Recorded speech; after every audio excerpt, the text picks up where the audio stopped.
tax, it's over. The IRS as we know it, it is done. Yesterday, over 30% of the IRS's auditors resigned in a single day. Why? Because President Donald Trump just pulled the pin on the biggest financial shakeup in American history. And that's not even a half of it. In fact, at the very same time, right, very quietly, Social Security just made a change that will permanently impact how every American accesses their identity, their benefits, their future. But there's no press conference, there's no big rollout. But if you're on SSI or SSDI, let me know down in the comments. Or if you're just planning to retire one day in the future, you need to know what just happened. In today's video, I'm going to share with you guys exactly why President Trump's war against the IRS is just the beginning and what he's planning to do with your taxes next. How's this one work? Does it work good? Card's going fully digital this summer and what that really means for your privacy. And why Biden's quiet $8,000 oh, that's good. Yeah, leave that one there. They've got people asking, where's mine? Comment down below if you did not yet get an $8,000 Social Security check yet. I want to hear from you guys. No, I didn't get an $8,000 Social Security check. Did you get one? By the end of this video, you're going to understand exactly why it's the end of the IRS and the beginning of a cashless, government-tracked future. So stick with me, guys, because we're going to go ahead and expose the truth like we always do right here on the Wrong Age channel. I really appreciate the support. Oh, and if you haven't already, please take a second, hit the like button, and subscribe to the channel. So first things first, we need to talk about the resignations that just rocked the IRS, okay? So according to the internal agency sources and corroborated headlines, 31% of IRS tax auditors just quit. Think about that. 31% of IRS tax auditors just quit. That's right, guys. So that's like 1/3 of their entire enforcement staff gone overnight. Why? Because President Trump and his Department of Government Efficiency, also known as DOGE, just made it very clear. The days of government overreach through endless audits, they're over. And so here's the kicker. This was the plan all along. Trump signed an executive order halting all new IRS hiring, freezing expansion efforts, and making sure that not a single new agent will be brought in under his watch. Now, if you've ever been audited, drop a quick yes in the comments down below, and let me know how much you enjoyed that process. But now, why is this such a big deal? Well, it's because under President Biden, they wanted to add 87,000 new agents. And let me know if you heard that those 87,000 new IRS agents were armed with guns or not. I don't know if you guys heard about that. Anyway, so these 87,000 new IRS agents, they were aimed directly at auditing small businesses, middle-class families, and even tipped workers. Now, all right.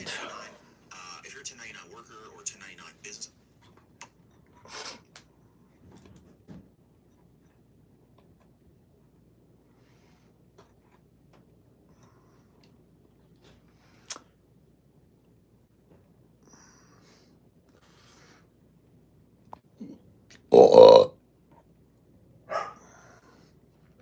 Just getting started, guys. Just give me a couple seconds. Just getting warmed up.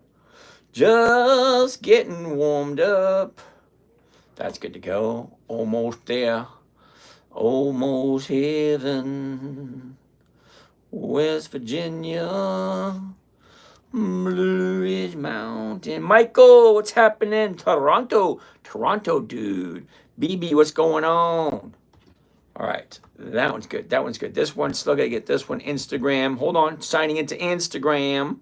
Instagram wants to say hi. What's going, Jerry? What's going on? Sanyo, what's going on? Wait a second. I got to fix this. Got to fix it. Got to fix it. Got to fix it. Right there, right there, right there. Who do we? Ew, Ken Wahlberg. What's happening, Ken? Uh-oh. Okay, Instagram. Here we go. Who do we got? We got Eagle, Michael, Toronto dude, Butthead. BB back. What's going on, Kenny? No, I don't want that. Here we go. Add title. Almost. Uh-oh. That don't look right. There we go. And that's done. That's done. Reverse camera. Go live. Okay. Live. And uh-oh. One more down here. What we have here. Okay. Nope. Come on. James, what's up? Good evening, and how are you doing? Who am I talking to? The name doesn't pop up. Who's that? It's Paul, Paul, Paul, what's happening? Never got the link this morning. Missed you guys. I got the recording afterwards, and it seems like it was just a short, nothing of a day, but still, Nah. didn't get it. I just wonder, I put it in the Patreon, I put it in a couple spots like, hey guys, anybody, I was like, James, thanks. You sent me a recording from yesterday about, 45 minutes before this morning, and then I got nothing else. All right. So, Let me wait a second. Wait. While you're on the phone, let me double check. Okay. Get my get my glasses on right here. All right. It's Paul, right? Paul. Yeah. Paul. Rodriguez or Renault? Yeah. Rodriguez. Well, you're on the list. Yeah, I got buckets. I checked my spam, everything. I got your recording at I want to say it was like 5-something a.m. my time, of course. But that was from yesterday, and then I got nothing. And then like I said, I went to Patreon. I was like, hey, didn't get the link. I just think that there needs to be some sort of Okay, is it? just to make sure Is it? everybody. Okay, Paul. Is it Paul R2525 at Yahoo? That's correct. Why didn't you get it? I have no idea, bro. I mean, seriously, I'm looking at 5:14 a.m. I got your live Zoom from yesterday. I'm all cool. So then I'm sitting around another 45 minutes, and then forever else, and then at 7-something, I got the Zoom call from this morning. So I mean, it was a quick one. So I didn't get anything. So yeah, I don't know. All right. Well, tonight, you won't get one until tomorrow around 2, around 1 or 2. Now, I'm gonna probably send it out tonight because I got the dentist appointment tomorrow morning, and then I got a doctor's appointment tomorrow, and then I got 3 things. I got 3 things I got to do tomorrow, and it's gonna take me right up until 2:30. So I got to get a dentist appointment, doctor's appointment, and then I'm back here in front of the computer. So tomorrow morning. So this has happened twice in like 4 months. So no big deal, but there should be a way where when I, chat you on Patreon and go, hey, I don't have the link for, maybe somebody got to check that and say, Okay. because I'm not the only one, I'm sure. But, No. Anyways. Sorry about that, dude. It happens, I go to Patreon and I write, to everybody who actually a member, and then they get sent out all at the exact same time. And maybe. I'm a VIP. Yeah, I know. I saw it. I just pulled it up. Anyways, all good. Just wanted to let you know, I never got nothing, and I was over here crying in my Cheerios, but I'm better now. Oh, okay. Rub a little dirt on it. Walk it off. Rub a little dirt on it. Yeah, they can't do that now. You gotta rub the screen that they're looking on. They don't play outside anymore. I know. What's with that? You drive down neighborhoods and nobody's outside. Okay, no. Yeah, no way. Well, you're in your van, so it's probably scary for most of us.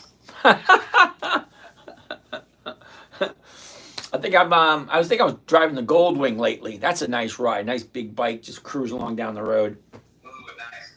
Yeah. Hey, just before you get going, hey man, I've been with you since January. Been doing the real stuff for the last couple months.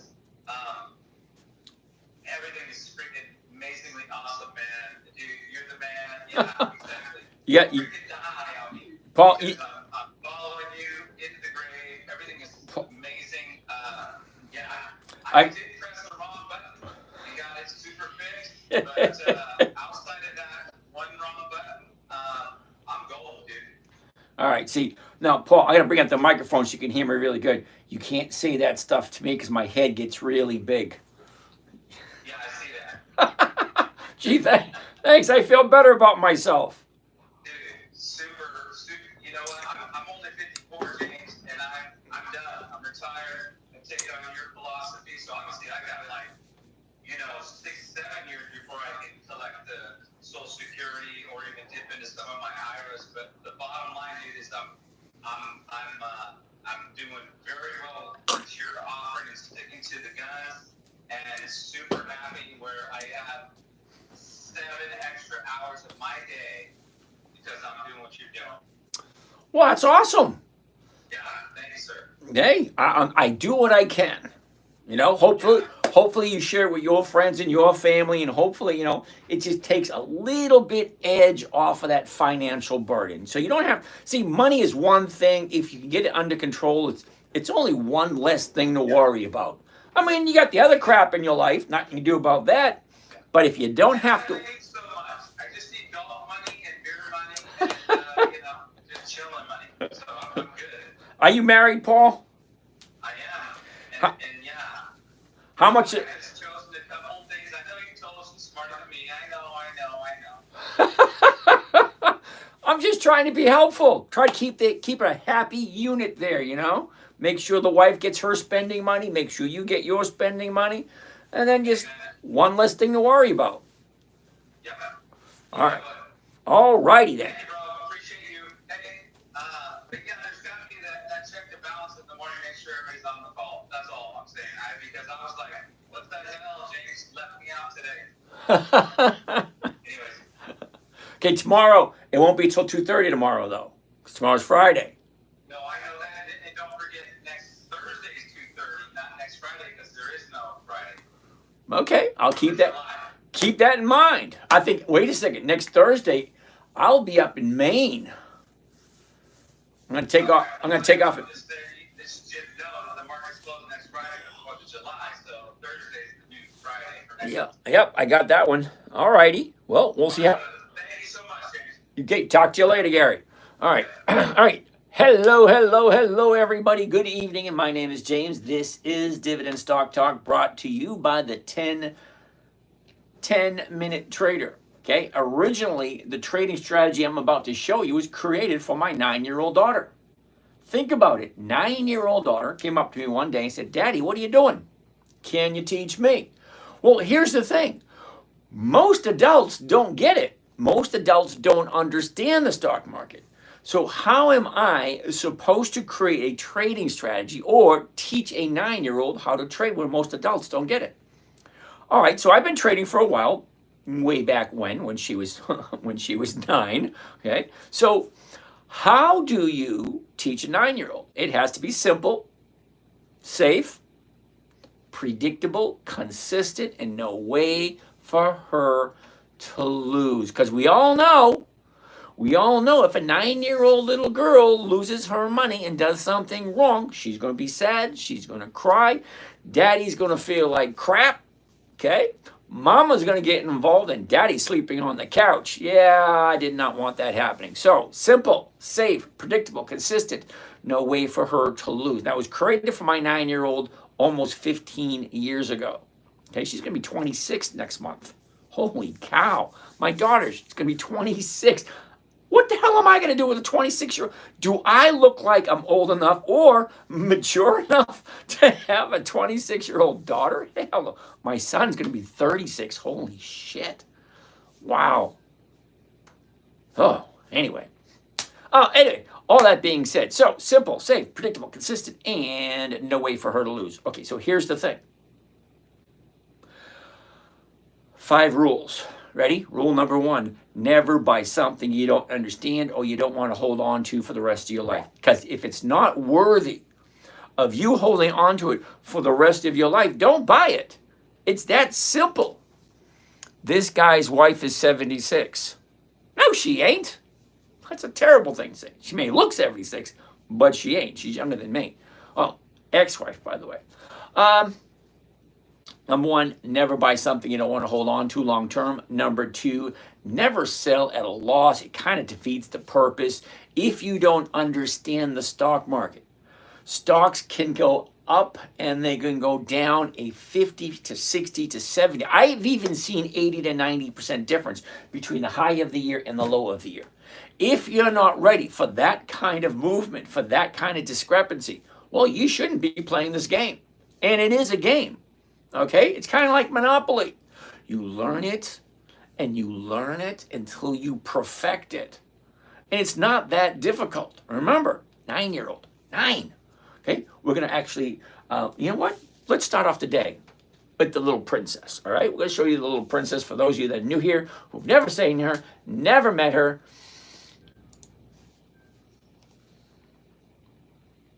Gotta wait for the YouTube. Here she is. There's the princess. Okay, why isn't it opening up? Here we go. Hi, I'm JC, and you being part of my internet website called Thingy, which my dad doesn't like me calling it that, but I do. Being part of that, you're going to be getting weekly lists of stocks that I'll be trading, and every month you'll be getting 4 lists of stocks that you can choose from. That you can choose from. List number 1 is... There's over 20 days. That's me. Look at all the hair. Oh, and no gray. That means every single day you buy a different stock. Every single day there's a different company paying out dividends. That's my favorite part. I laugh. Anytime I want to laugh, I watch my old videos of myself and my daughter trying to keep her entertained. How do you keep it interesting for a 9-year-old? It had to be fun. Okay, we did. We had a lot of fun. We did things. She got a little frustrated here and there because, you know, she was 9. How do you keep a 9-year-old on track, on target, on task? Wasn't easy. Okay, we have another one. I'll show you another one. She's funny. Oh, back here. I got, oh, hold on. Got another good video for you. Where is it? Oldest videos. Where's a good one? There she is right there. All right, these are old videos. Where's a good one?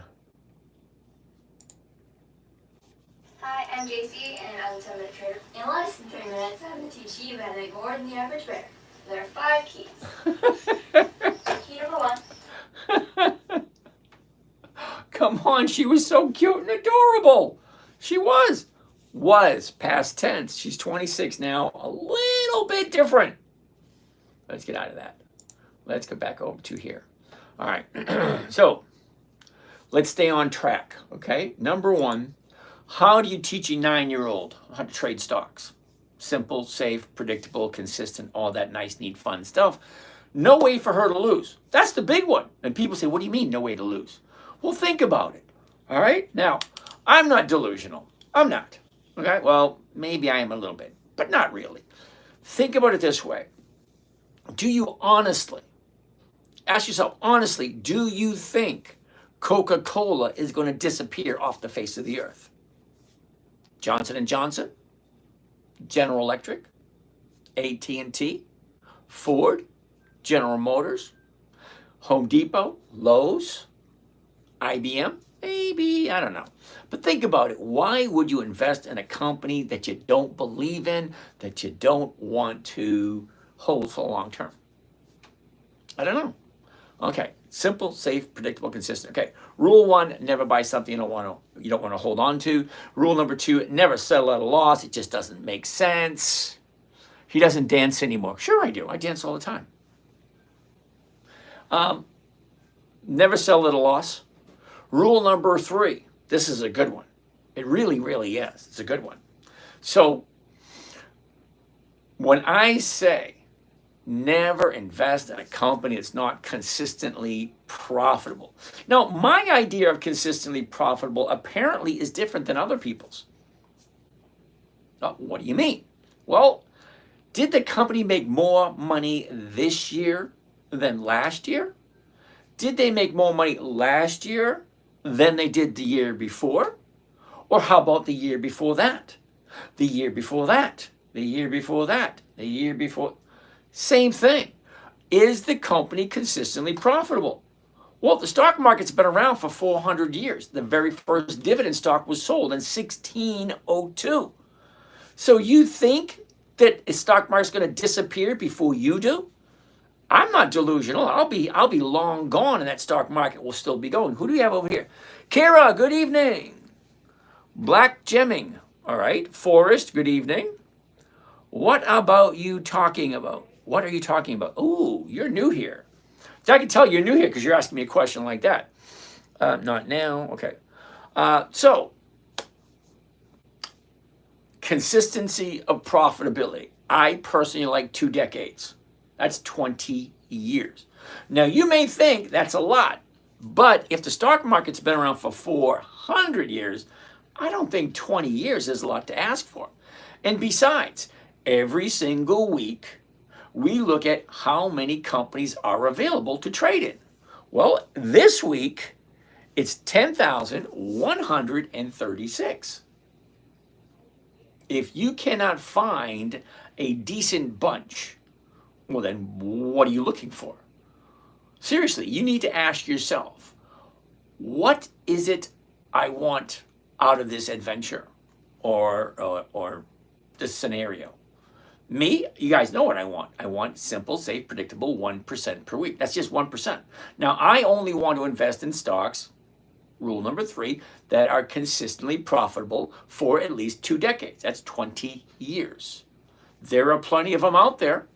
Now, I pulled stocks that I like from 5 different lists. If you get a pen and paper, you might want to jot this down. Maybe. I'm here every night. I say the same thing night after night after night. Kind of weird because there are a lot of new people. New people keep coming all the time. But here are that 5 list. You ready? Number 1, the Dividend Kings. 54 companies that have increased their dividends to their shareholders for 5 decades or more. That's 50 years. Some of you people in the audience aren't even 50 years old. Number 2, Dividend Aristocrats. 67 companies with 25 years or more of increased profits. Dividend Champions. 25 years, 150. 25 years of increased dividends. They're a little bit different than the aristocrats. Let's just say the aristocrats are snobby and the champions aren't. But they both have 25 years of increased profitability. List number 4, the dividend contenders. 10 to 24 years of increased dividends. And then bringing up the tail end, if it's good enough for Warren, it's good enough for me. Warren Buffett's list, 2025. Look it up on Google. Any one of those lists, look it up on Google. Warren Buffett stock list 2025. Lo and behold, there are a bunch of people willing to give you that list. All right, anyway.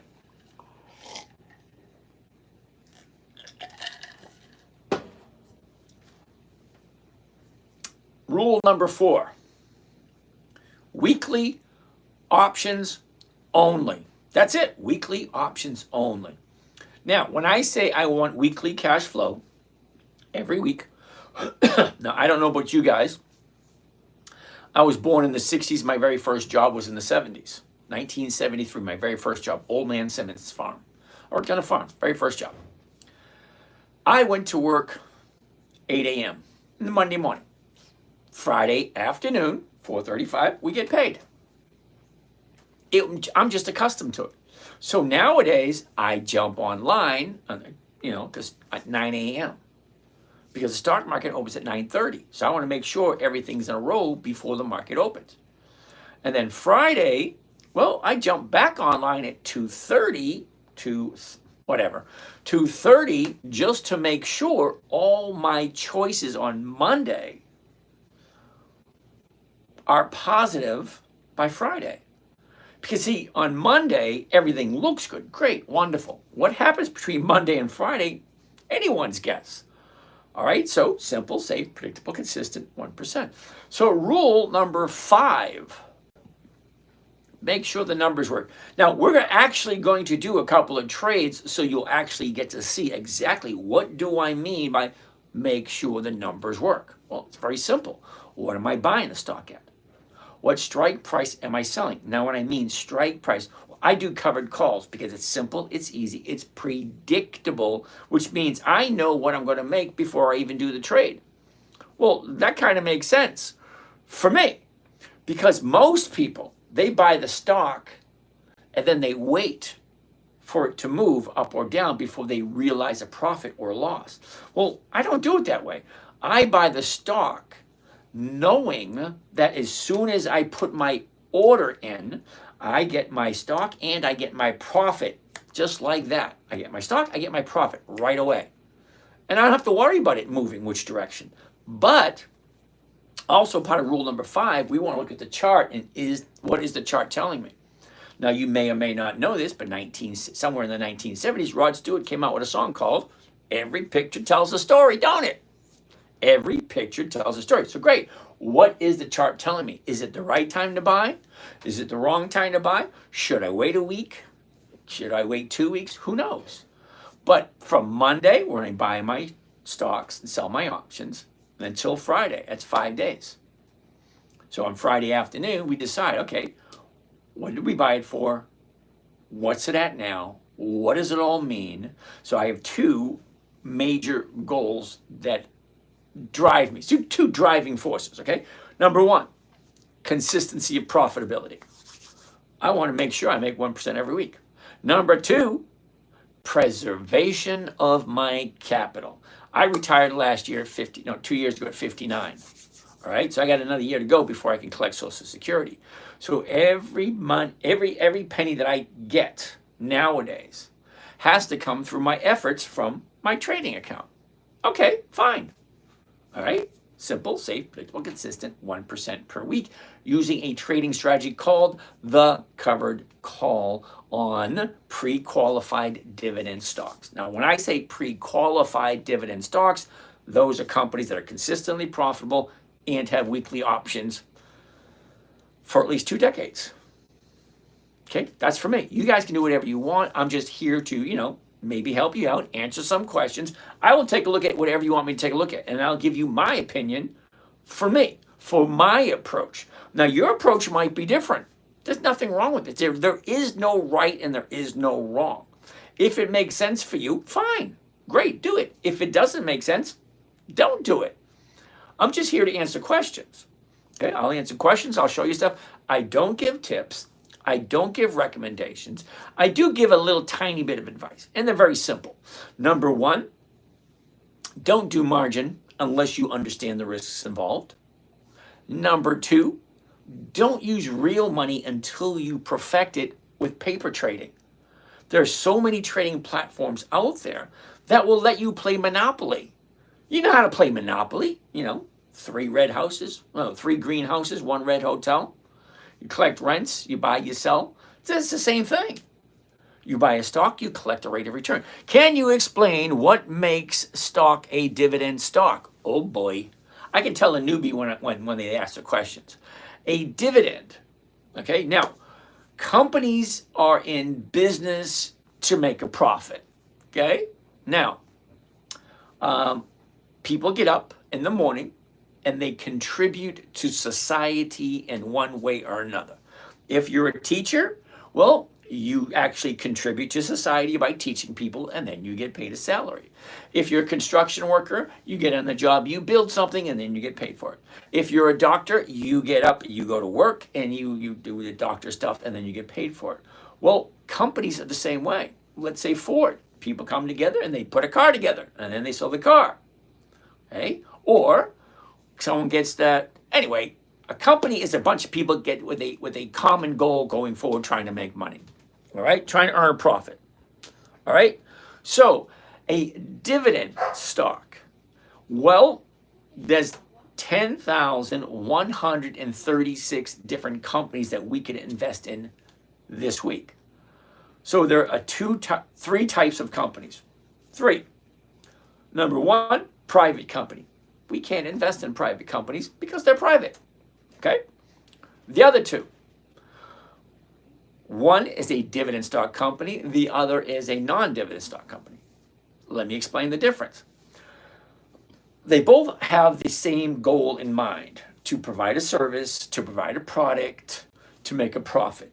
That's the main goal of a company. Okay? So, this company here will take all the profits, put it back into the company for capital growth, which means your stock goes higher and higher faster. Okay? Number 2, dividend stock companies. They take the profits and they give a portion of the profits back to the investors. That's you and I. So here, you have to ask yourself a question. What do I want? Do I want capital appreciation? Do I want to make an investment and see it go higher and higher and higher and eventually sell for profit somewhere in the future, there's nothing wrong with that. It's a great idea. It's a great plan.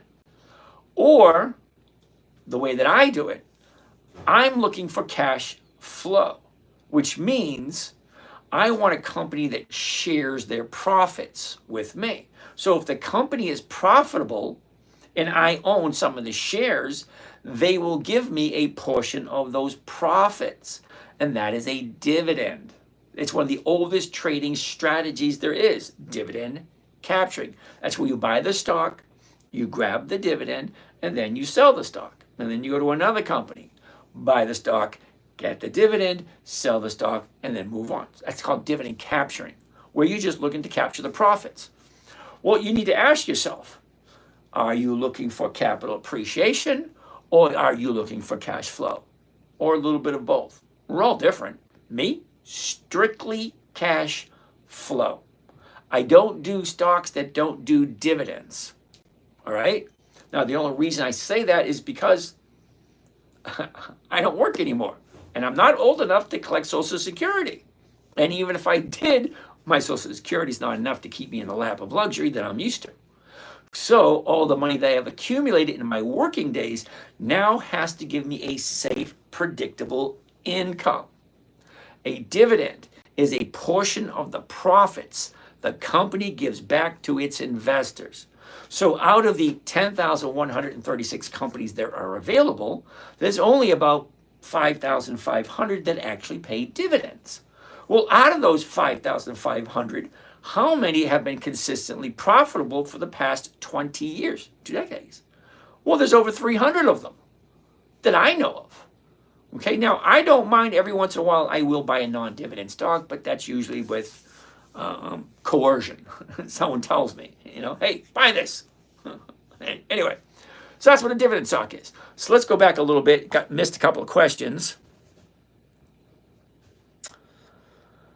Okay, world you want to live in, girl. What'd she say? We hope they're in it to profit. If not, off the list. Absolutely, I'm going to agree with her 100%. Okay, the company either has a profit, which they're going to share with us, and it increases.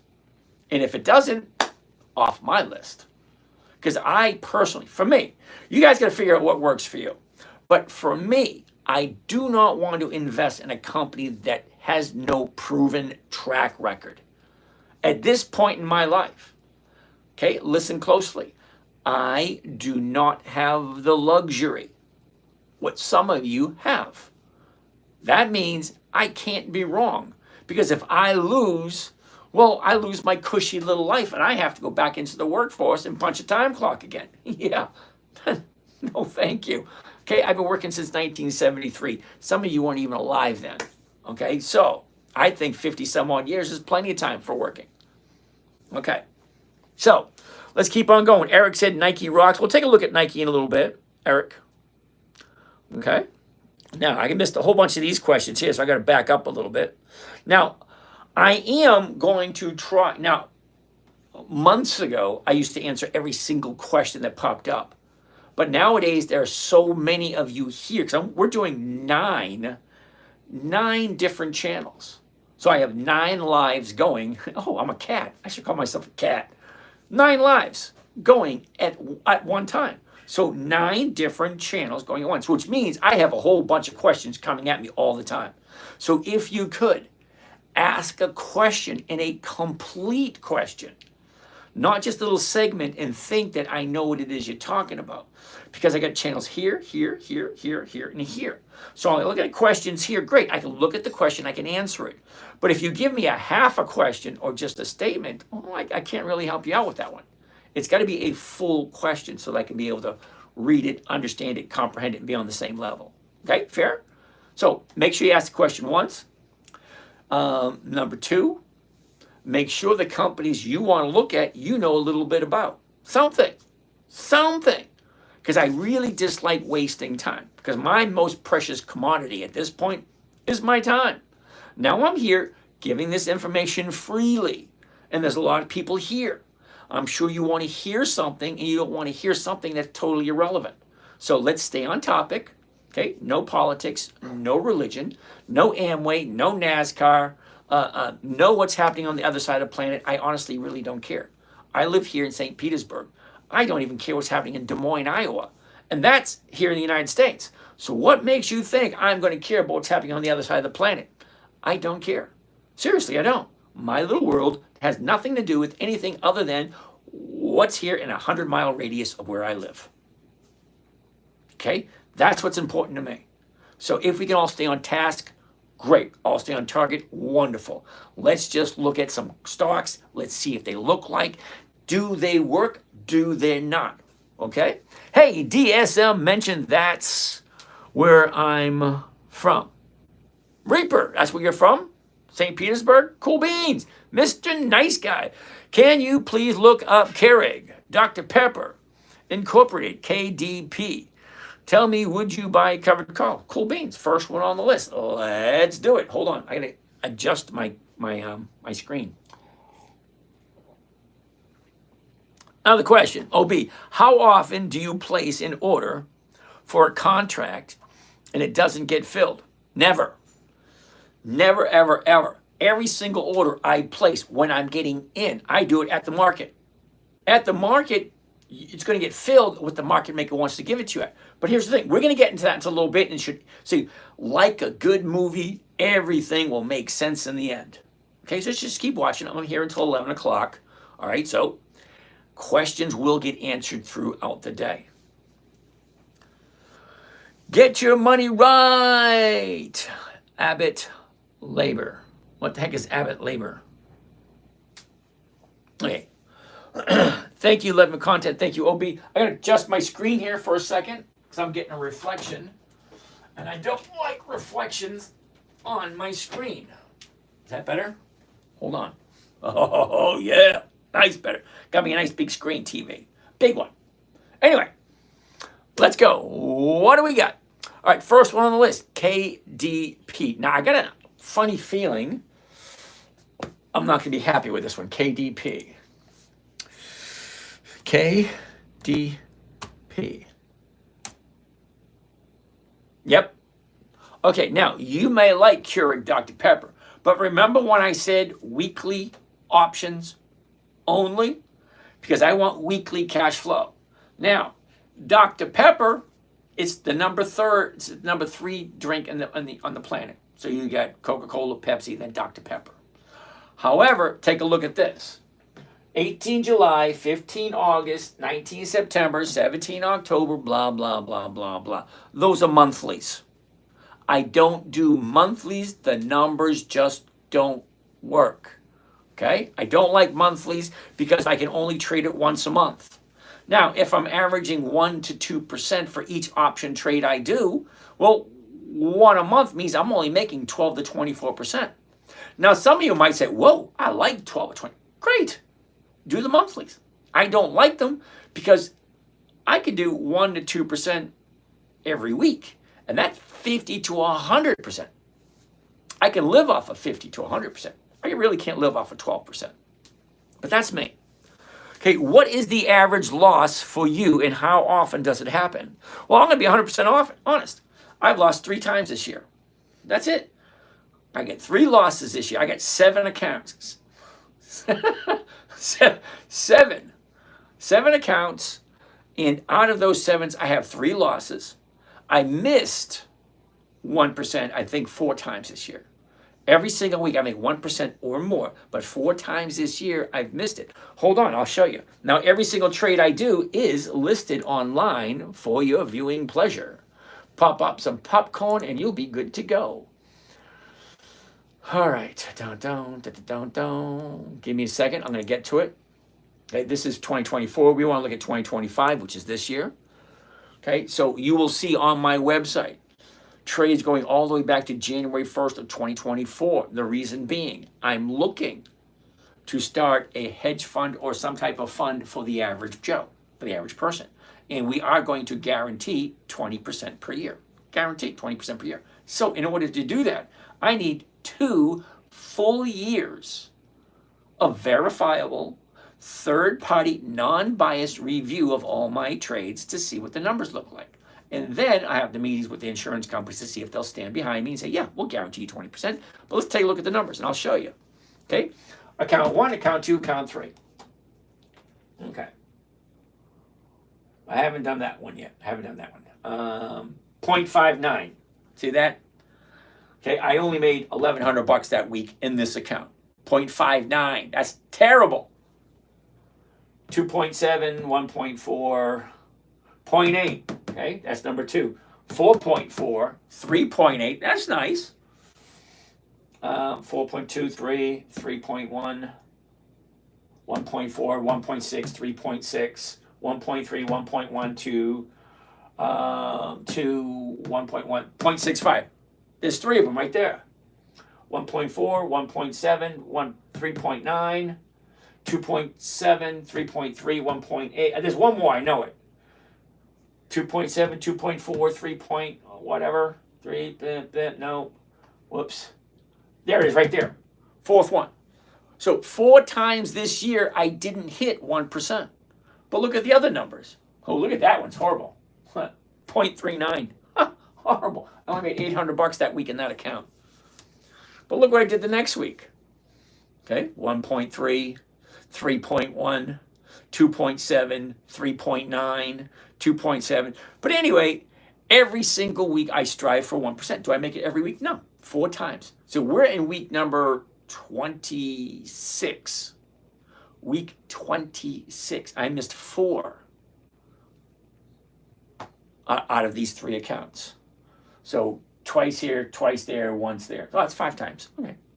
See? Wrong again. 5 times. But still, I think that's pretty damn good. That's over 1% a week if you average it out. I think the average is pretty nice. All right, let's get out of there. All right, back to where we were.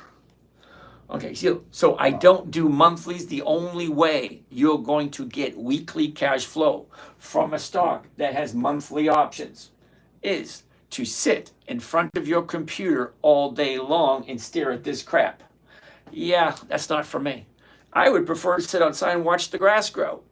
Trust me, I have. I've sat outside many times watching the grass grow. If you look, you can actually watch some trees grow. Bamboo grows like 3 inches a year. I mean, wait a minute, about 3 inches a day. You can sit and watch bamboo grow. It's cool. Some of you may not have the pleasure to do that. I remember one day I spent 3.5 hours sitting there, having a couple of Mike's Hard Lemonades, relaxing, you know, what you do when you're relaxed, sitting in a nice little chair, and the nice autumn breeze, and watching Chipmunk go up the tree, grab a nut, go down the tree. Go up the tree, grab a nut, go down the tree. Go up the tree, grab... All day long, that's all he did. Up the tree, grab a nut, go down. For 3.5 hours I watched that. It's my time, my life. I can do whatever I want. So, one day I did that. Anyway. Hey, James. Yeah. Hello, hello. Okay, I hear you in the background say, hey, James. Excuse my ignorance, but if you're collecting dividends, or excuse me, not dividends, premiums every week, and you're going to leave all this money for your kids later, aren't you never taking a loss if there's all money in your account when you're dead and gone? Well, if I'm gone, that's not me taking the loss, right? Well, there's no loss, right? There's always money in your account. There's premiums coming in. There's technically no loss. No, not necessarily. I have 3 losses this year. I wasn't paying attention during Harley Davidson one week, and it got called away from me. I took a loss on Harley Davidson. A little unhappy about that. But what did you lose? Huh? I think I lost $10 a share because I wasn't paying attention. Because I had the order up, okay, and it didn't get filled. One thing happened. But nobody came in your wallet and took money out of your wallet. No. When you sell a covered call, right? Okay, so wait. I bought Harley Davidson at 35. Okay, when Harley Davidson started to drop, I started to lower my strike prices. Okay, so I bought at 35. When it's at 30, well, now I'm selling the 33s, which is less than the 35 I paid for it. And then when Harley Davidson dropped down into the 20s, well, now I'm trading options in the 20s. So whatever happened, and I honestly don't remember what happened because I try not to think about, things that I did in the past. I made I just try not to do it again. But it got called away from me at 25. Because if you don't pay attention to it, and it does happen, okay? If you don't pay attention, you don't roll it into the next week, okay? The market maker will take it if it's in the money. So the market maker took it away from me at 25. I lost $10 per share. So now I'm playing catch up on Harley Davidson. So it's happened to me. I understand that, but I'm just talking about your full account. You're not taking a loss. You're just taking a loss on part of it, and it's really not a loss. Well, no, because Harley Davidson was a loss on the stock. It wasn't a loss on the options because I traded Harley Davidson for almost a whole year. Okay? But the thing is, with Think or Swim, hold on a second, let me pull this up. You get a good idea what I'm talking about. Let's go here. Let's go here. Let's go here, and let's go down here. All right, let's get rid of this. All right, here's Harley Davidson right here. See, Harley Davidson right here. Profit and loss year to date from open, 25,000. Now, I bought Harley Davidson last October, I think it was. Okay, so for the total, I'm down 25,000. But this year, I'm only down 3,800. But the funny thing is, not really funny, but the reality of it is, every dividend I collect, every premium I collect, doesn't get counted in this profit and loss. It goes into the cash account. So we're trying to create a spreadsheet that will keep everything, let's say, itemized, so to speak. So anytime I get a dividend on Harley Davidson, anytime I write an option premium on Harley Davidson, it would get credited into the Harley Davidson account. But no, they don't. They take it and they put it into the cash account. So I may have brought in, $20,000, $30,000 in premiums over the whole year in Harley Davidson. But it doesn't get credited to Harley Davidson. So at the moment, it looks as if I have a $3,800 loss in Harley Davidson. That's the way it looks. But until, let me say, I got that spreadsheet. No, I understand that. No, I get that. But my point is that, just like you say, if you don't take profits, they're not profits. If you don't cash out everything and say, oh, I lost, then there's really no loss because you're still collecting premiums overall in your overall account. Exactly. So the spreadsheet that we're working on, we're trying to get the value of the account, okay, and then the cash flow coming in. So that we know how much cash flow is coming in and what is the value of the account as compared to from the beginning of the year. Well, I've had 5 people work on this spreadsheet so far, and nobody's been able to figure out what I want. It's not that difficult. What? I have no idea how to use that stuff. None whatsoever. And none of my children want to do it. So I got to pay someone to do it. And I'm on person number 5 now that's actually going to make an attempt at it. They're going to take this information. Hold on, let's go back to here. They're going to take this information here. This is the spreadsheet. This is every single thing bought and sold and all that crap. Okay, great. What do you do with that?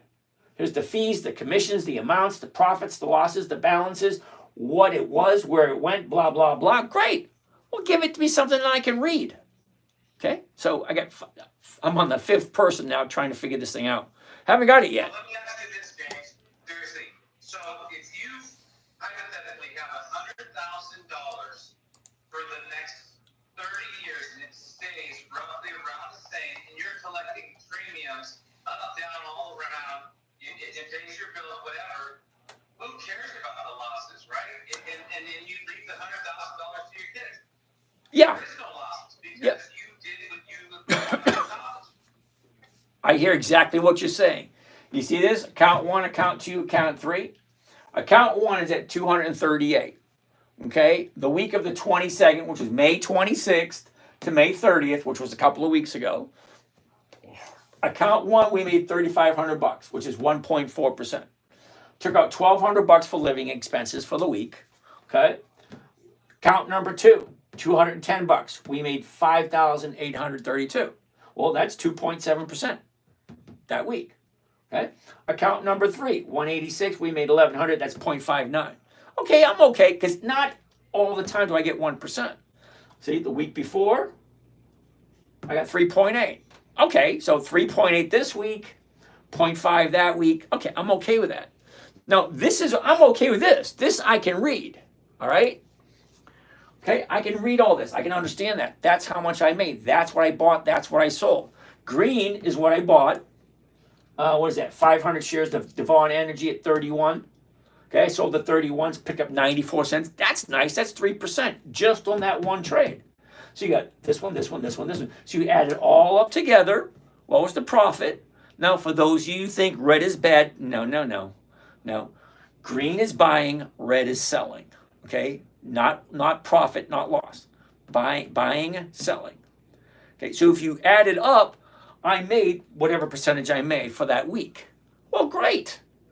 But this doesn't count everything, So some people want to see everything, especially when I go to an insurance company and say, hey, we're opening up a hedge fund and we want to be able to guarantee our investors 20% a year. Can you insure us for that? And they're going to want to see 2 years worth of statements. This ain't going to do it for them. They're going to want to see that other crap. Which was it? They're going to want to see this thingy right here into a spreadsheet, giving it to their little bean counters, and for them to see, well, is this guy saying these are all the trades I've made in this particular account? What is the profits? What are the losses? Blah, blah, blah. All that kind of neat, fun stuff.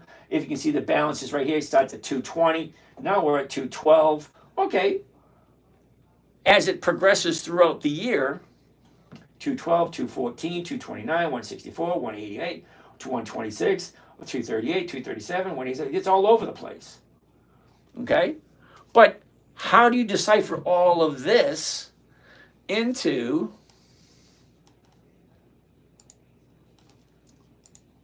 this so that I can see how much have I made? I mean, how much is the value of my portfolio? How much cash flow came in, and what am I at now? And what is my average weekly rate of return? Well, it looks good over here, but it's anyway. I need someone that can understand it and be able to do it. I'm tired of paying people for stuff that they can't do, which is apparently what I'm doing. Right on. Well, thank you. No, I appreciate you. All right. That makes sense? Let's get out of this thing.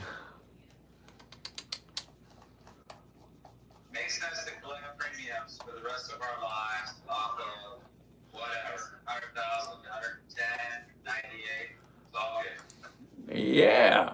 All right. Let's go back to there. Let's go back to here. Let's go back to there. And there we go. Okay. So KDP, although I love the company, unfortunately, it's a monthly. I don't do monthlies. The numbers just don't work.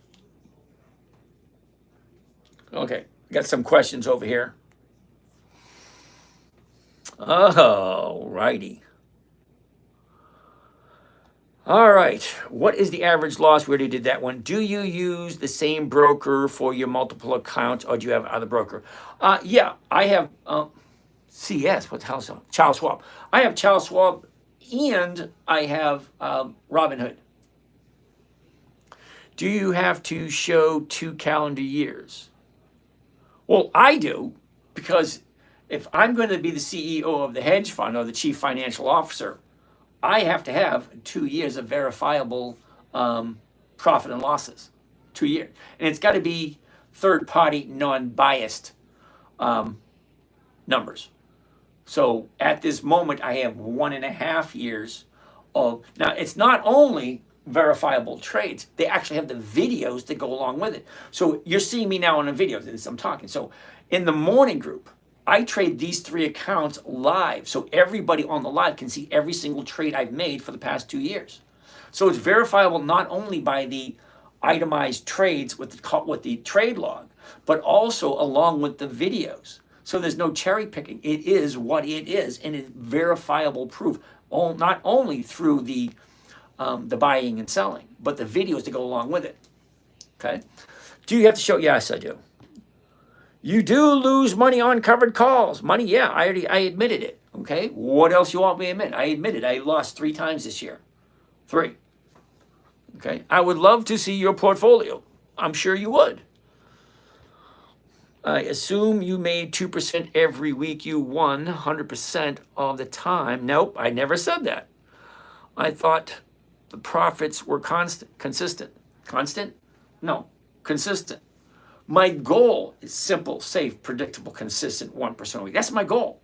Do I make it every week? No, I just showed you the numbers for this year. I get the numbers for last year too. Okay, I average 1.4% this year, 1.4% so far this year. We're in month number 6, week number 13. That's week number 26 for the year.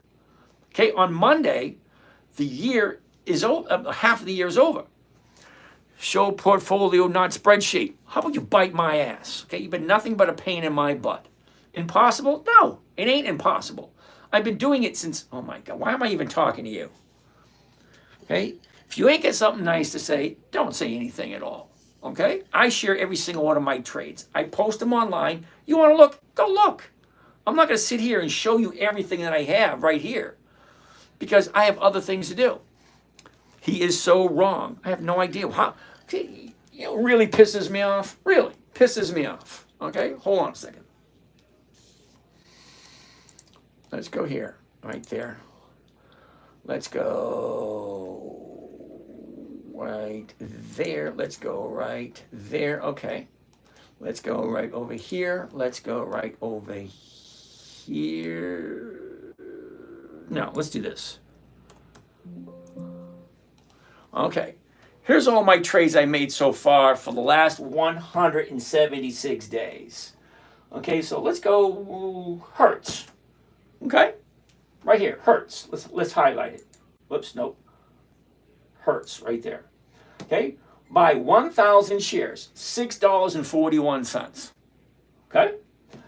Sell 10 contracts to open the $6.50 contract at 24 cents a share.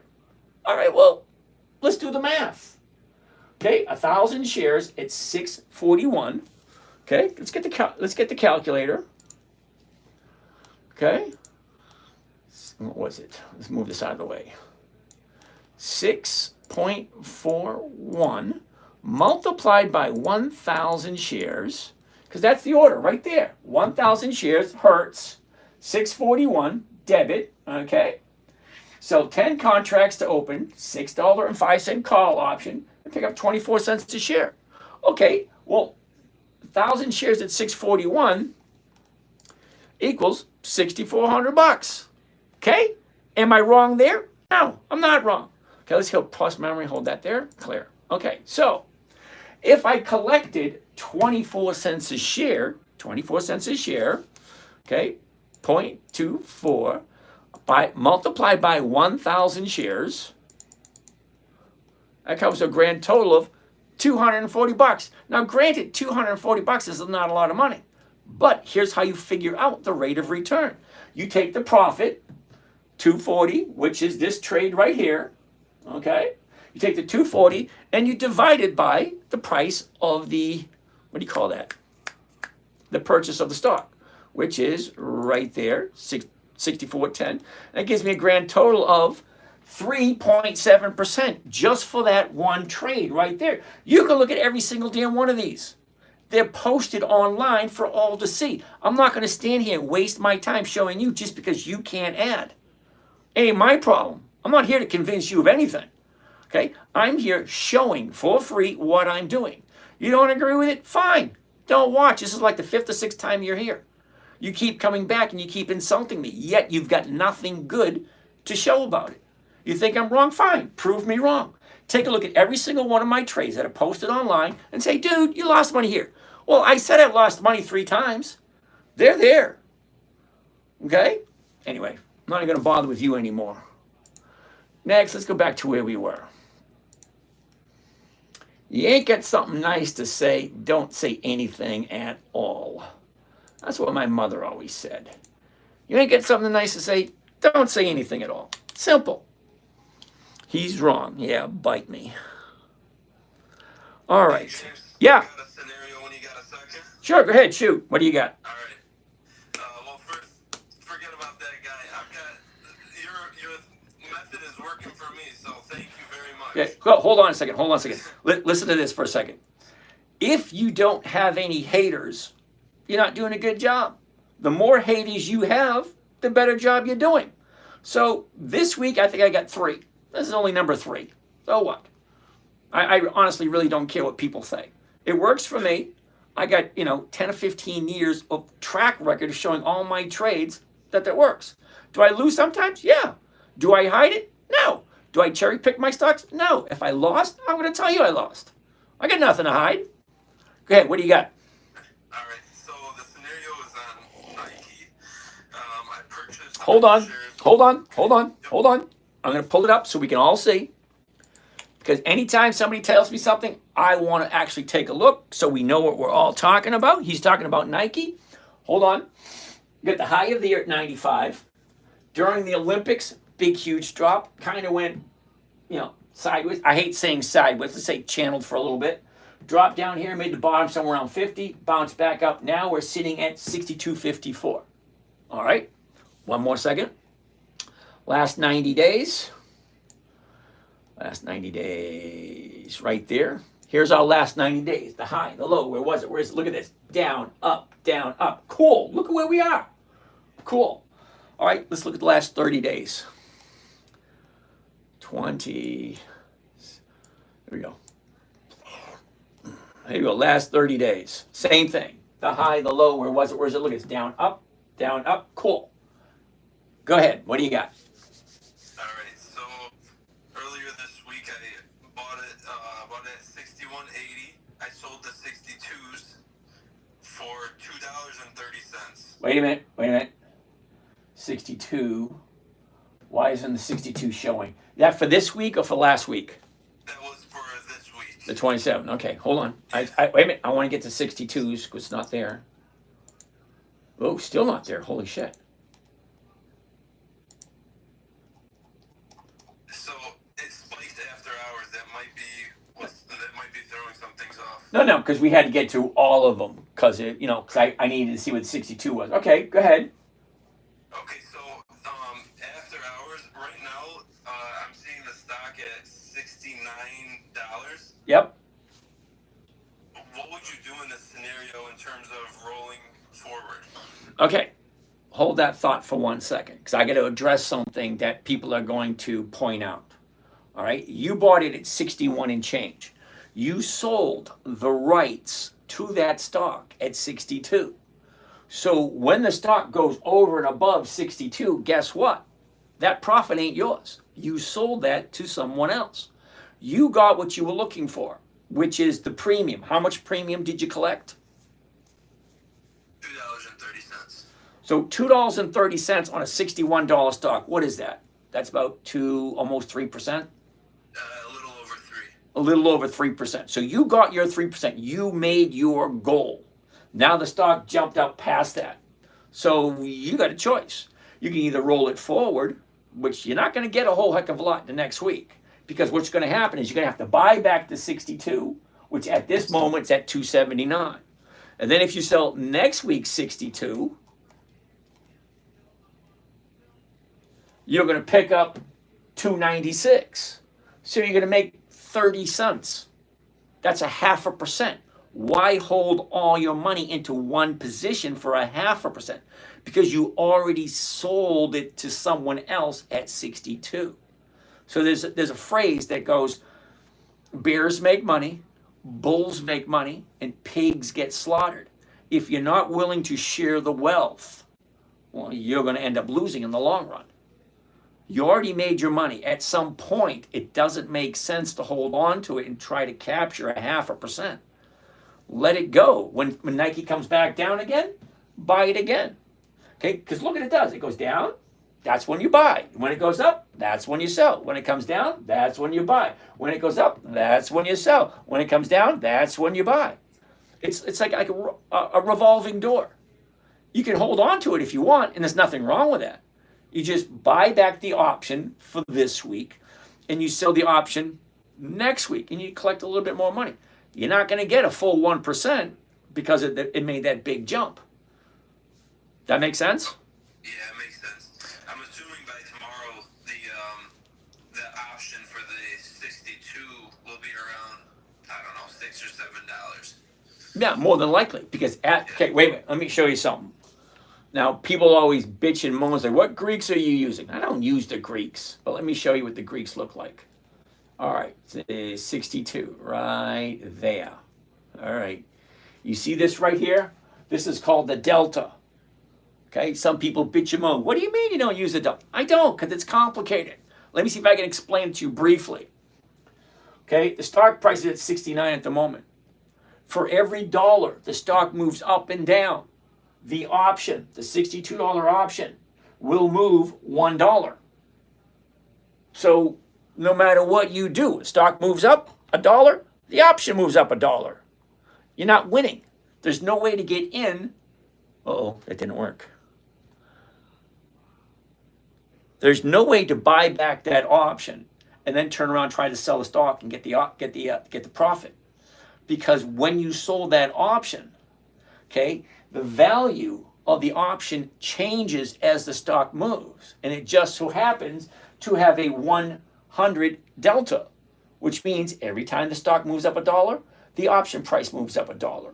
So if you think you're going to buy it back and sell the other one, it just doesn't work that way. So share the profits. Okay, don't be greedy. Share the profit. You got 3%. That's just for 1 week. If you get 3% every single week, you could double your money in 9 months? That's pretty good. Yeah, I'm not complaining. I don't know. It sounds like you are. Well, I just want to make sure I'm doing the right thing and maximizing, the profits if possible. Okay, first question I always ask everybody. Does it make sense? Yes. Okay, you bought it for $61.50. You sold the 62s. You got a nice 3% profit. Well, you know what else you're getting? You're getting the difference between what you paid for it. You said 61 and change. What was it? Yeah, 61.80. 61.80. So you're getting the difference between the purchase price and the sale price. Sale price is 62. That's another 20 cents. So you have that 20 cents on top of that premium. Maybe you get 3.5% for the week. Yeah. Okay. Okay. Now Nike, maybe in 2 or 3 weeks, it's going to look appetizing again. But at the moment, it's going up. It's going to be what? Over 60 tomorrow? 69? Yeah. Yeah, 69 is not even on this chart. See, we're at 64, 62 right here. 69 is going to be way up here. It's not even on this chart.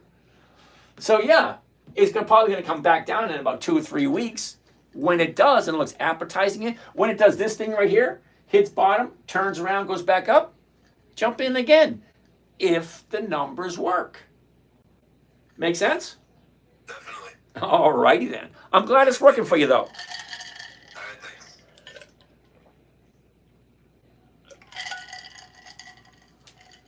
thanks. Okay, got some more questions over here.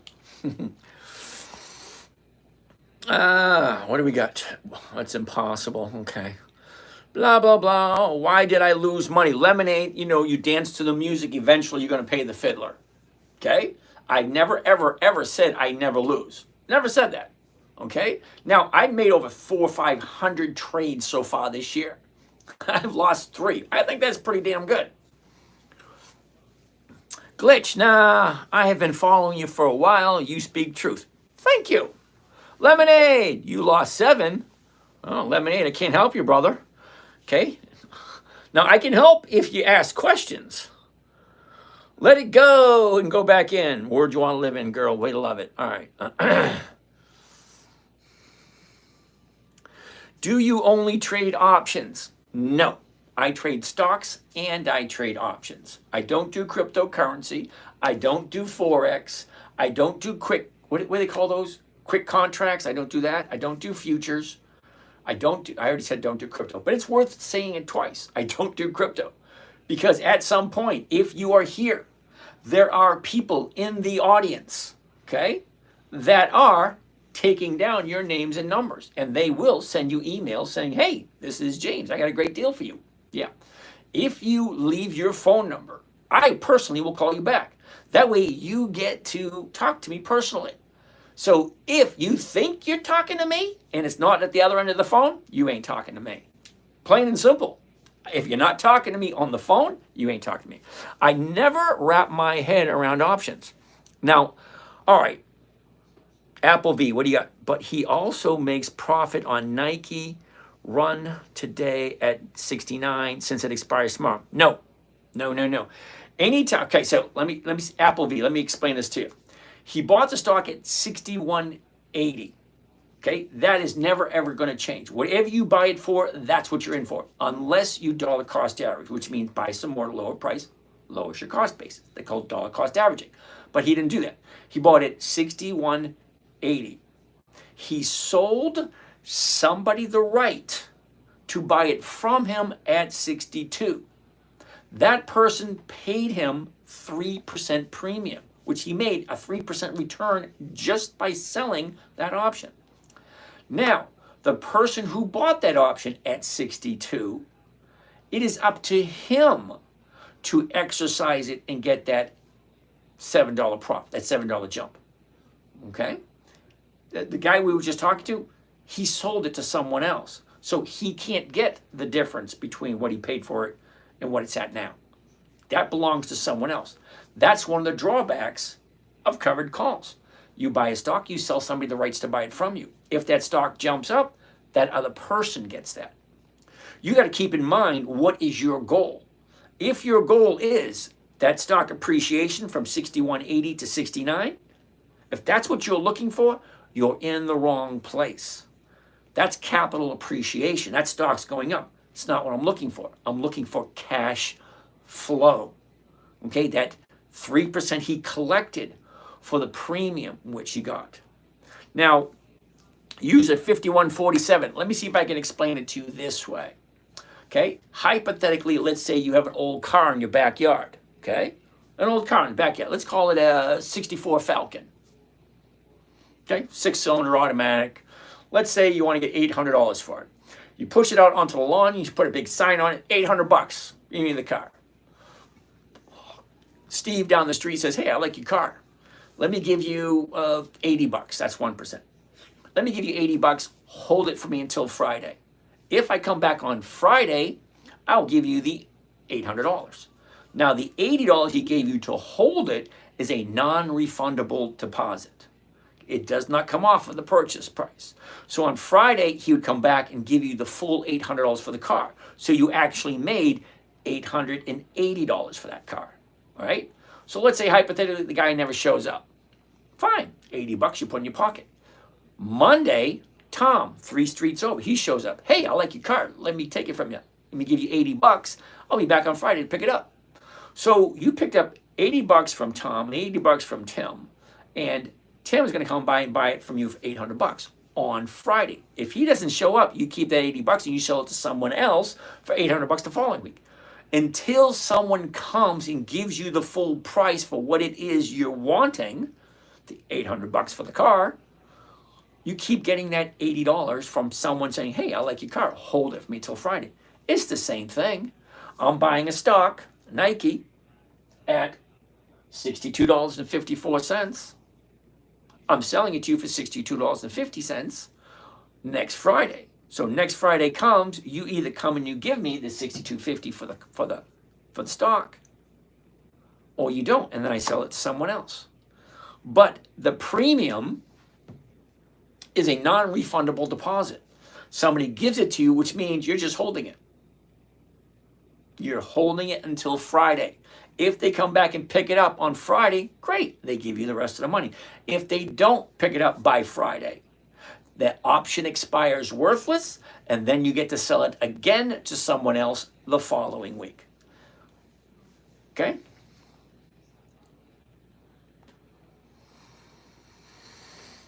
I purchased some Costco today.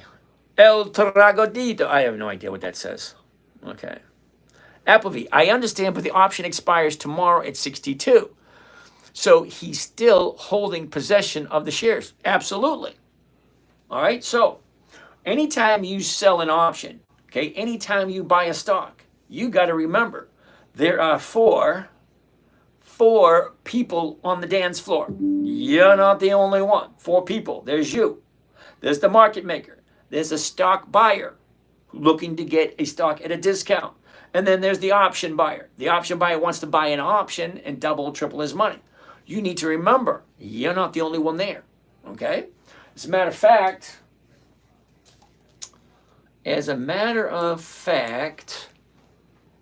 39,659,000 shares traded today on this stock. So his 2, 3, 4, 500 shares doesn't mean anything. There's 39 million traded today. So he bought it at 61.80 on Monday. He sold somebody the rights to buy it at 62. Now it's at 69. So whoever bought the option at 62, ball's in your court. Shit, get off the pot, one or the other. Take it, don't take it. But I tell you what, if the person who bought the option at 62 does not take it, he would have to roll it into the next week, because if he doesn't, the market maker will take it at 62.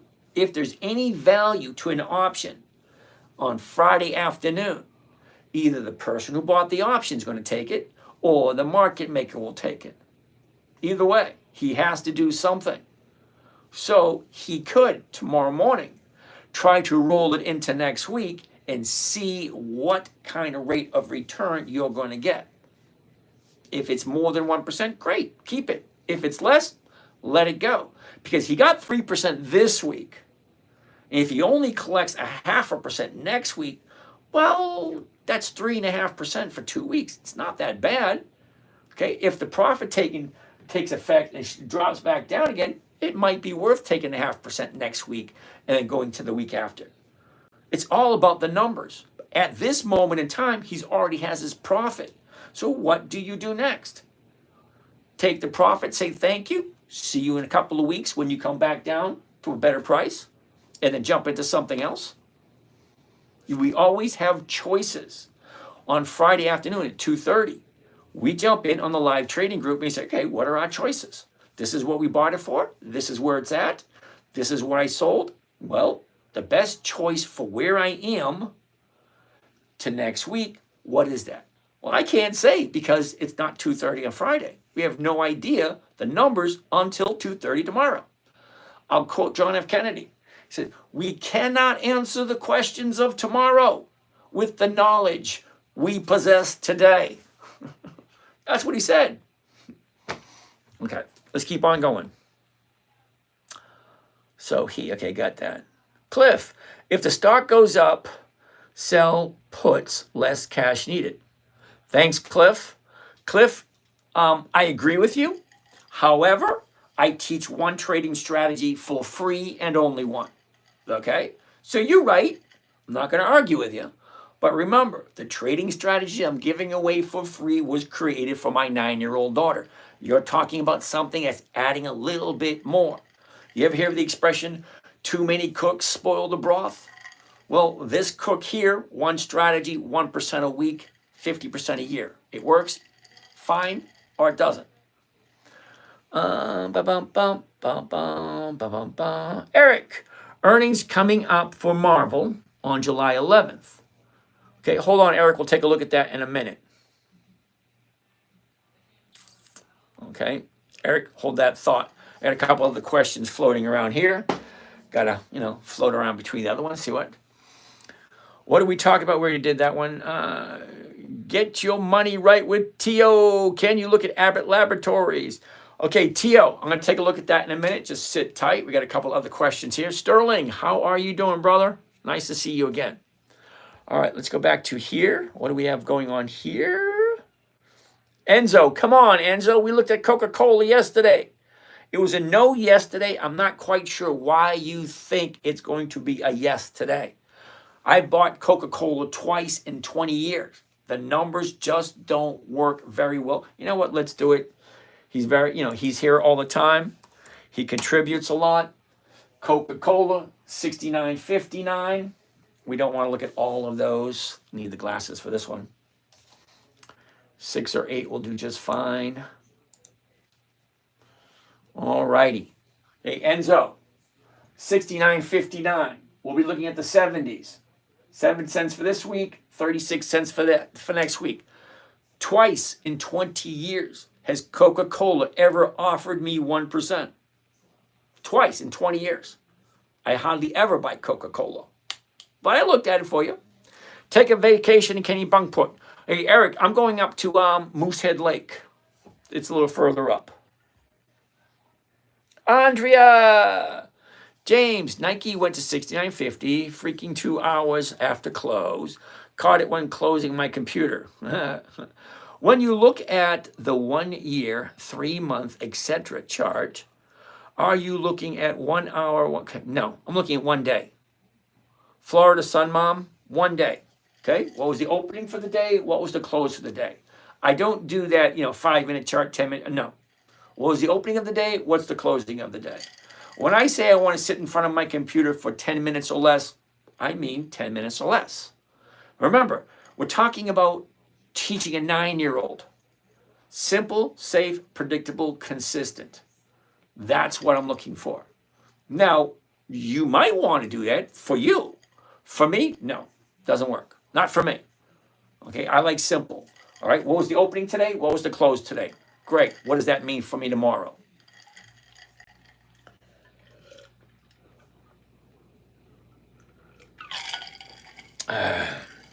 Slingshot Mason, what's happening? Nice to see you. AJ, friends. Bonjour, bonsoir, comment ça va? What is that called? How do I feel about cash secured puts? Rocket Barber, love the idea. I don't teach it here. I teach one strategy for free. That's it. Okay, I got to draw the line somewhere. Well, I could sit here and speak hours upon hours upon hours, but all the different trading strategies on just one stock. That doesn't help everyone. Okay, my idea, my theory is simple, safe, predictable, consistent 1% per week. That way, when you perfect that 1% a week, that's 50% a year. Once you perfect that, great. Add something else, because there's so many different trading strategies that make more money. But more money means more risk. If you don't get this under control first, okay, going on to something more profitable is not going to help you. Right, so he's good evening. Yep. Okay, don't. Would you look at Alcoa? I love Alcoa. Maybe for Monday. Okay, world you want to live in, girl? We'll take a look at that. Apple V. I had 10 Nike contracts at $65 strike. They will get called away, but I've made $4,000 today plus premiums. That's awesome. Now, you realize that $4,000 today doesn't mean jack shit to me, because unless you tell me what the reward rate ratio is. Now, if you started out with $4 billion and you made $4,000, I'm not impressed. If you started out with $5 and made 4,000, well, then I'm impressed. But just saying you made $4,000, well, I have no idea what your starting point was. So it means absolutely nothing to me. Also, maybe Florida. Oh, Foot Locker. What stocks with dividends do I have? Too many to list. That's my answer for you. Too many to list. Ethan, yes, I do dance. Anyway, let's keep on going. Most 9-year-olds I know are more intuitive than grow-ups. Okay, David, why don't you go back 15 years and talk to the 9-year-olds 15 years ago, before we had all this internet crap? Okay? There's a huge difference between 9-year-olds this year, now in 2025, than 9-year-olds back in 2008. Huge difference. Coach JV, what's happening? Easy living, what's happening? Keep on going. Am I caught up? Oh, Pfizer. Tom wants to take a look at Pfizer. PFE. Pfizer. Okay, interesting. Okay, let's take a look. Pfizer. High, low. Where was it? Where is it? Look at the motion. Up, down, up, down, up. What's going on here? 24.24, the 24.50s. Not this week. They got 1 day left. Let's get rid of that. We're looking at next week's. 24.50s, 11 cents a share.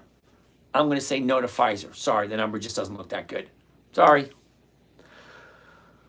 Oh, Kimmy Marie, how are you today? Way down under. Bloody jolly good there, lovey. Oi. Brisbane, Australia. How you doing? Okay. Oh, where was I? Just started only doing real money on margin. It makes me queasy. Okay, you just started doing real money and you're doing margin. Okay, now I'm kind of hoping you've been practicing with a paper trading account just so you understand all the risks, rewards, and all that kind of stuff. But do not, I'm saying, take it from experience. Okay, if you put in 100 grand and the market maker gives you 100 grand or your broker gives you 100 grand, you got 200 to play with. Don't spend all the margin money. You should really leave a big fat cushion because as stocks drop, that eats away into your margin. And once that's all gone, then you start losing money. Enzo, way to go. Oh, must love Home Depot. I do love Home Depot. The General Meat. What possessed you to have that name? All right, so we're saying no to Pfizer only because the numbers just don't look good. Home Depot.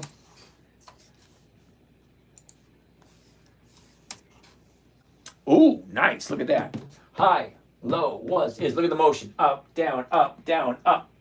363.50. So we'll be looking at the 360. They don't have 365.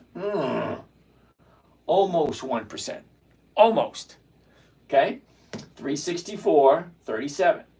So we don't have a 364. We got 362.50 and we got a 365. So you got to pick. Me personally, I'd go with the 362.50.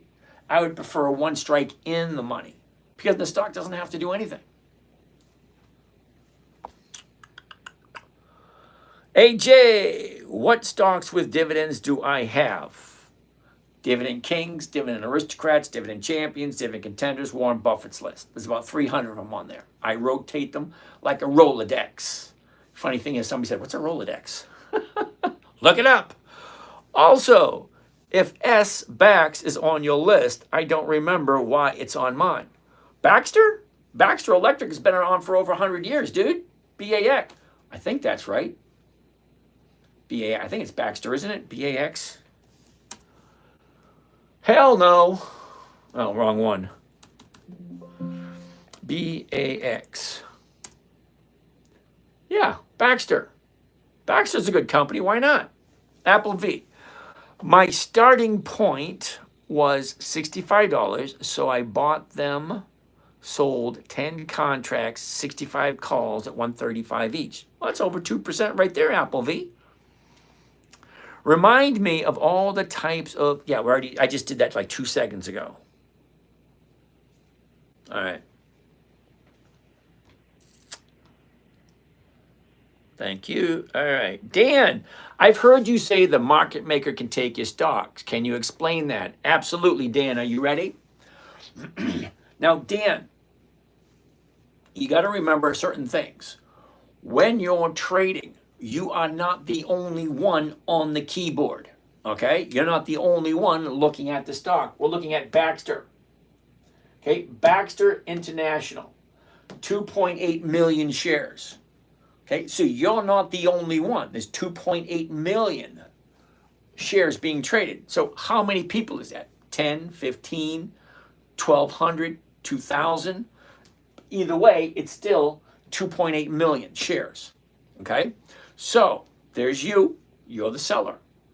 And there's the one person that you cannot avoid no matter how much you think you can. And the only way you can avoid that person is if you actually have the stock certificates in your hand. And if you don't have the stock certificates in your hand, well, you got no other choice but to buy and sell from the market maker. Okay, there's only one person. That's it. I cannot sell you anything. You cannot sell me anything. You have to go through the market maker. He's the one who does the buying. He's the one who does the selling. Okay, market maker buys at the bid and he sells it at the ask. That's the market maker. If I'm going to buy it, I'm paying the $31.69. If I'm going to sell it, I'm collecting $27.52. The spread, the difference between the bid and the ask is called the spread.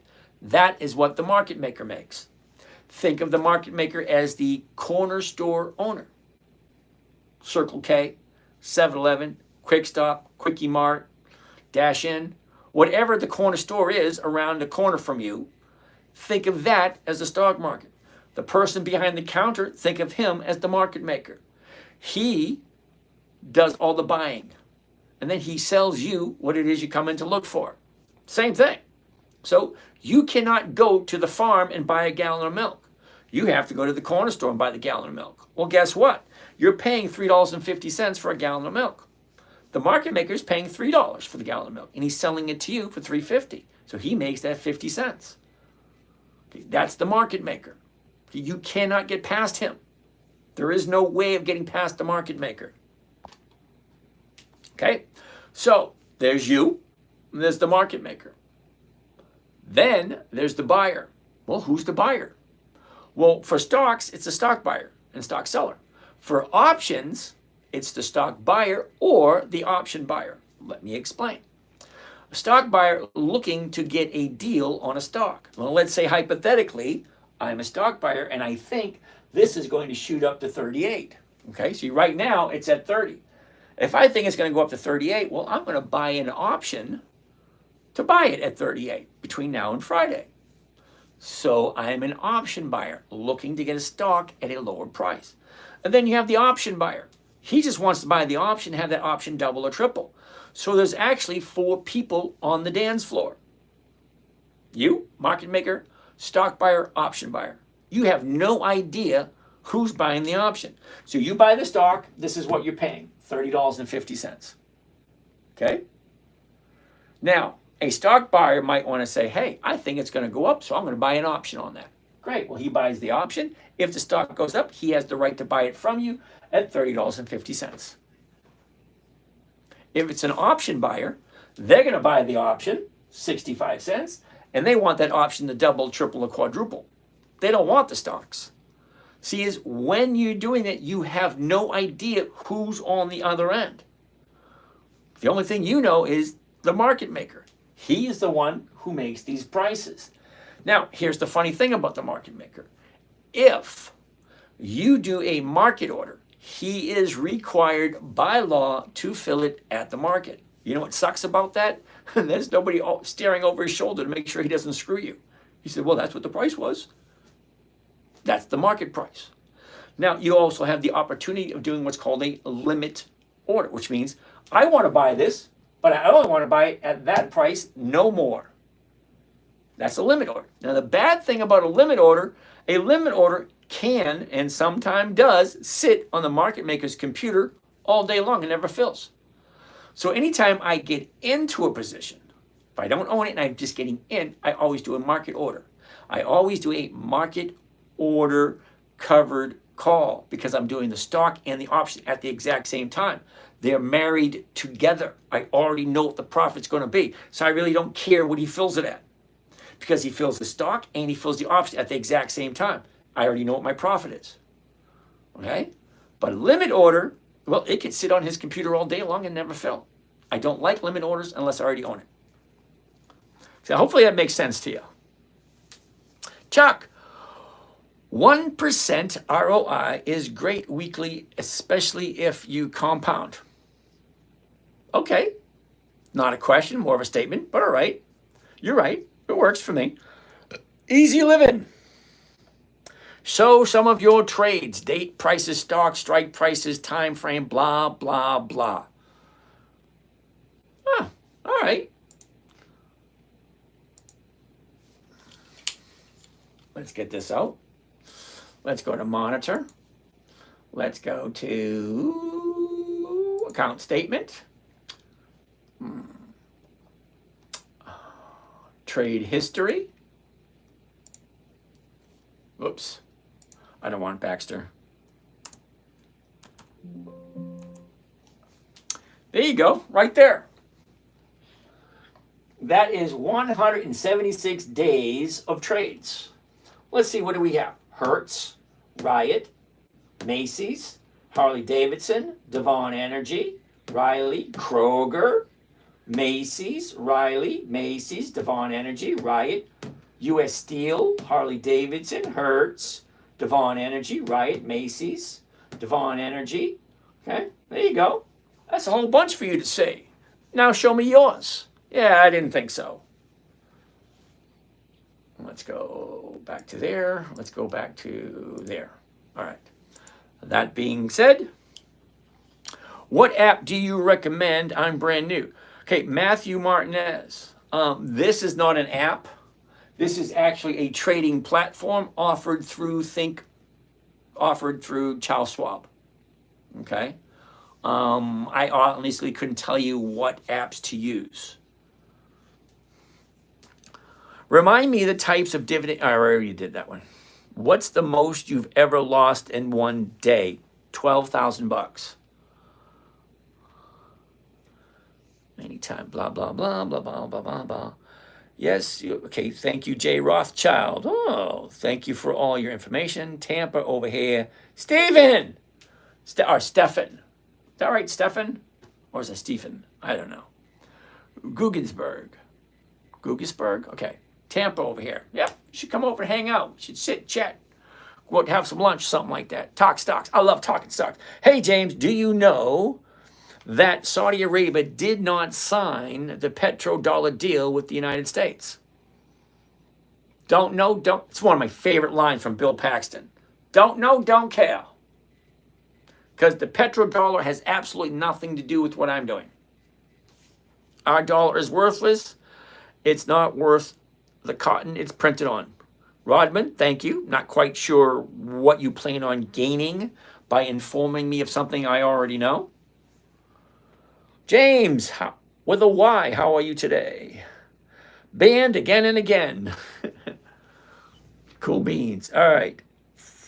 Oh, Florida hockey. What does the red line versus the green lines represent? Green is when I'm buying, red is when I'm selling. I'm actually watching the sprinklers water my yard. James with a Y. I love doing that too. I like going outside, watering my garden. Now, granted, I could just turn the sprinkler onto it, but no, I like to get out there with the hose to make sure each one of my plants grows. My children have grown. They're not home anymore. What am I supposed to do? So I go out and take care of my plants. And I think sometime next quarter I'm actually gonna hire an assistant to come in, and we're actually going to be sitting in front of the aquarium. So I'm gonna have the computer screen, so I can look at the computer screen. I'm gonna be sitting in front of the aquarium. So when I'm just talking, we have the aquarium behind me, and then we'll just do the screen when it's time to zoom into stuff. All right, how much money do you need to start doing this strategy? James with a Y, I honestly don't know what it is you're trying to accomplish because there's a lot of factors. Okay, how old are you? What's your risk factors? What is it that you're looking to do? How much money do you have available? Are you realistic? And what is your experience? Have you ever done it before? Does it make sense? All that kind of nice stuff. Everything comes in to play. Okay. Depending on how old you are, the thing that's going to matter the most is consistency. Okay, that means doing it every single week. Okay, if you're going to invest 10, 20, 30, 500, 200 every single week, whatever you're going to invest every single week, do it every single week consistently. Stock goes up, stock goes down. Stocks go up, stocks go down. Just rotate them. Okay, what looks good this week is not going to look good next week. What looks good next week or last week is not going to look good this week. Okay, stocks go up, stocks go down, stocks go up, stocks go down. Buy it when it's down, when it goes up, enough to satisfy your desire. If you want to buy down here and wait for it to double in price, it may never double in price. If you want 5%, great. What's 5% of 26? Okay, whatever 5% of 26 is, take it and get out and then move to another one. It's actually that simple. Keep moving the money around. Okay, now I'm not telling you what to do. I'm just telling you what I'm doing. Okay, Jim, you have 5 people not figuring it yet. This was made for your daughter to understand, though. Yeah, Jim, I get that. Okay, because the funny thing is, adults have a tendency to want to complicate things. Okay, I can point it out to you all day long. It should take you, as an adult, 3 to 4 seconds to see 5 things. Ready? Here's the 5. High, low, where was it? Where is it? And where is it going? Up, down, up, down, up, down. It's really not that difficult. Why adults want to make it complicated? Beats me. Now, what's the current price? The current price is $30.50. If I'm buying it at $30.50, I'm going to sell it at $30.50. The closest strike price, $30.50. How much is the $30.50 selling for? 45 cents. Well, 45 cents is what percentage of $30.50?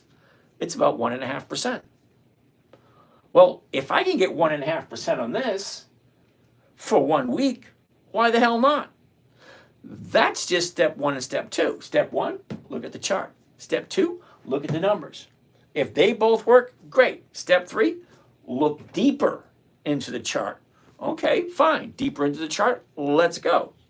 A year ago, we're at 33.59. The high of the year, middle of September, $40.60. The low of the year, TDS day, $26.25. Well, there it is right there, TDS day. Okay, from there, high, low, where was it? Where is it? Look at the motion. Up, down, up, down, up. Well, this is the 90-day chart. Well, 60-day. It's basically telling you exactly what it's doing. Down, up, down, up, down, up. It's not that difficult. Why do adults make things complicated? I don't know. It was created for a 9-year-old. She got it in 5 minutes. Oh, that's easy, Daddy. If it's not on the list, don't do it. Okay? This looks simple. This is the 30-day chart. High, low, where was it? Where is it? Look at the motion. Down, up, down, up. Well, where's it going now? It looks like it's going up, but look at today. Today, she actually pulled back a little bit. So, is it going up or did it stall a little bit? I don't know. Because we have a higher high today than we did yesterday. We have a higher bottom than we did yesterday. So whether it's a red day or a green day is really irrelevant because there's a higher high and there's a higher low. Okay, so it is going to the upside. Now tomorrow will be a deciding factor. Is it going to go higher or is it actually going to come back down again? Because when you have this right there, you just don't know. Who do we have now? Karakam, what's happening? Uh-oh. Kakarikam. How do you say that? Marty, what's happening, Marty? Marty. There we go. All right, let's keep on keeping on. All right, T-Deal 20. James, for example, Ford is 1064. If you made a trade, you would need $1,064. He's right. Let's take a look at Ford. Does Ford make sense? Okay. Okay, here's Ford right here. High, low, where was it, where is it? Look at the motion. Up, down, sideways, down, up, down, up. Okay, right here, 1063. Okay, so at 1063, I'd be looking at the 1050s. The 1050s are right here, 21 cents. But, if I'm buying it at 1067 and I'm selling it at 1050, I'm losing 17 cents right off the top. So that 17 cents has to be deducted from somewhere. So you take the 17 cents off of this right there. Now I'm walking away with 5 cents. Nah, it ain't worth it. It's all a numbers game. What am I buying it for? What am I selling it for? Where's my profit? Is that profit 1% or more? Well, this is a no. Okay? The chart, don't even need to look at the chart because looking at the 1 year chart takes 3 to 4 seconds. High, low was is. Okay, great, fine. So it passed the one because it's not at the high, it's not at the low. Squirrel, Jose, that's funny. Squirrel. Yes, I do have ADD. I admit it. Okay, sorry. But think about it. It doesn't make sense. No, don't get me wrong. 3 years ago, Ford was my number one stock. 3 years ago. Now, not so much. I just resigned from my job after 18 years to take a sabbatical. Give me a 6-month plan. Chadwick, you want a 6-month plan? I'll tell you what. First thing you got to do before you finish tonight, drop me a DM with your phone number. Tomorrow morning, on my way to my dentist appointment, I'll give you a buzz. We'll sit and we'll chat. I know nothing about you other than you taking a sabbatical after 18 years of work. Great. Well, it doesn't tell me how old you are. It doesn't tell me what your risk factor is. It doesn't tell me what goals you have, like what is it you're looking to get. Okay, it's like, what is your monthly goal? Okay, better yet, what are your monthly obligations? Okay, now as an adult, hypothetically, you should have that number at the top of your head. Okay, you've been working 18 years. That means 18 years, hypothetically, you've been paying rent or mortgage, electric, taxes, food, shelter, clothing, entertainment. You should have at the top of your head exactly what you spend on a monthly basis. Great. That's a start. If that's what you spend on a monthly basis, multiply that by 12, divide it by 52. That's how much you need every single week. Okay, so if you need $2,000 every single week, you need a bare minimum of 200 grand to give you 2 grand a week at 1% a week. That's doing what I'm doing. Not to say this is something you should do. I didn't say that. Okay, that's off the top of my head, 6-month plan. But DM me with your number. We'll have a chat tomorrow on my way to the dentist. It's about an hour drive from when I leave St. Pete to the dentist in Sarasota. What time is your morning lives? Eagle 18 every morning, Monday, Tuesday, Wednesday, Thursday, 9 a.m. until you guys stop asking questions. Friday, we jump on at 2:30 because the market closes at 4. An hour and a half is plenty of time to go through everybody's account to make sure nobody's going to lose. That's my goal. My goal is to make sure everybody in my morning trading group doesn't lose anything. Now, I can't help it if you press the wrong button, but if you don't ask a question, I'll take a look at your account if you let me. I'll take a look and say, oh, okay, this. Okay, fine. Everything looks good. Or what the hell were you thinking on this one? We did one the other day. I'm not going to say who it is. He knows who it is. He did a couple of trades. I said, what the hell were you thinking when you did this? He said, I don't know.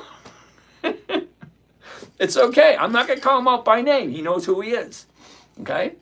But most beginners lose money by hitting the wrong button. Buying instead of selling, selling instead of buying too much, buying the wrong thing, hitting that wrong button. It happens to everyone. I did it 3 times this year. Okay, one time I lost, I think it was $2,500 by hitting the wrong button. Hit the wrong button, I said, oh shit. It happens. And be okay with it because you'll laugh about it later on. What platform do you recommend to trade on? Now, Eagle 18, I wrote a book 15 years ago, Choosing the Right Trading Platform. Okay? During my research, I picked Thinkorswim, and I've been using it for the past 20 years.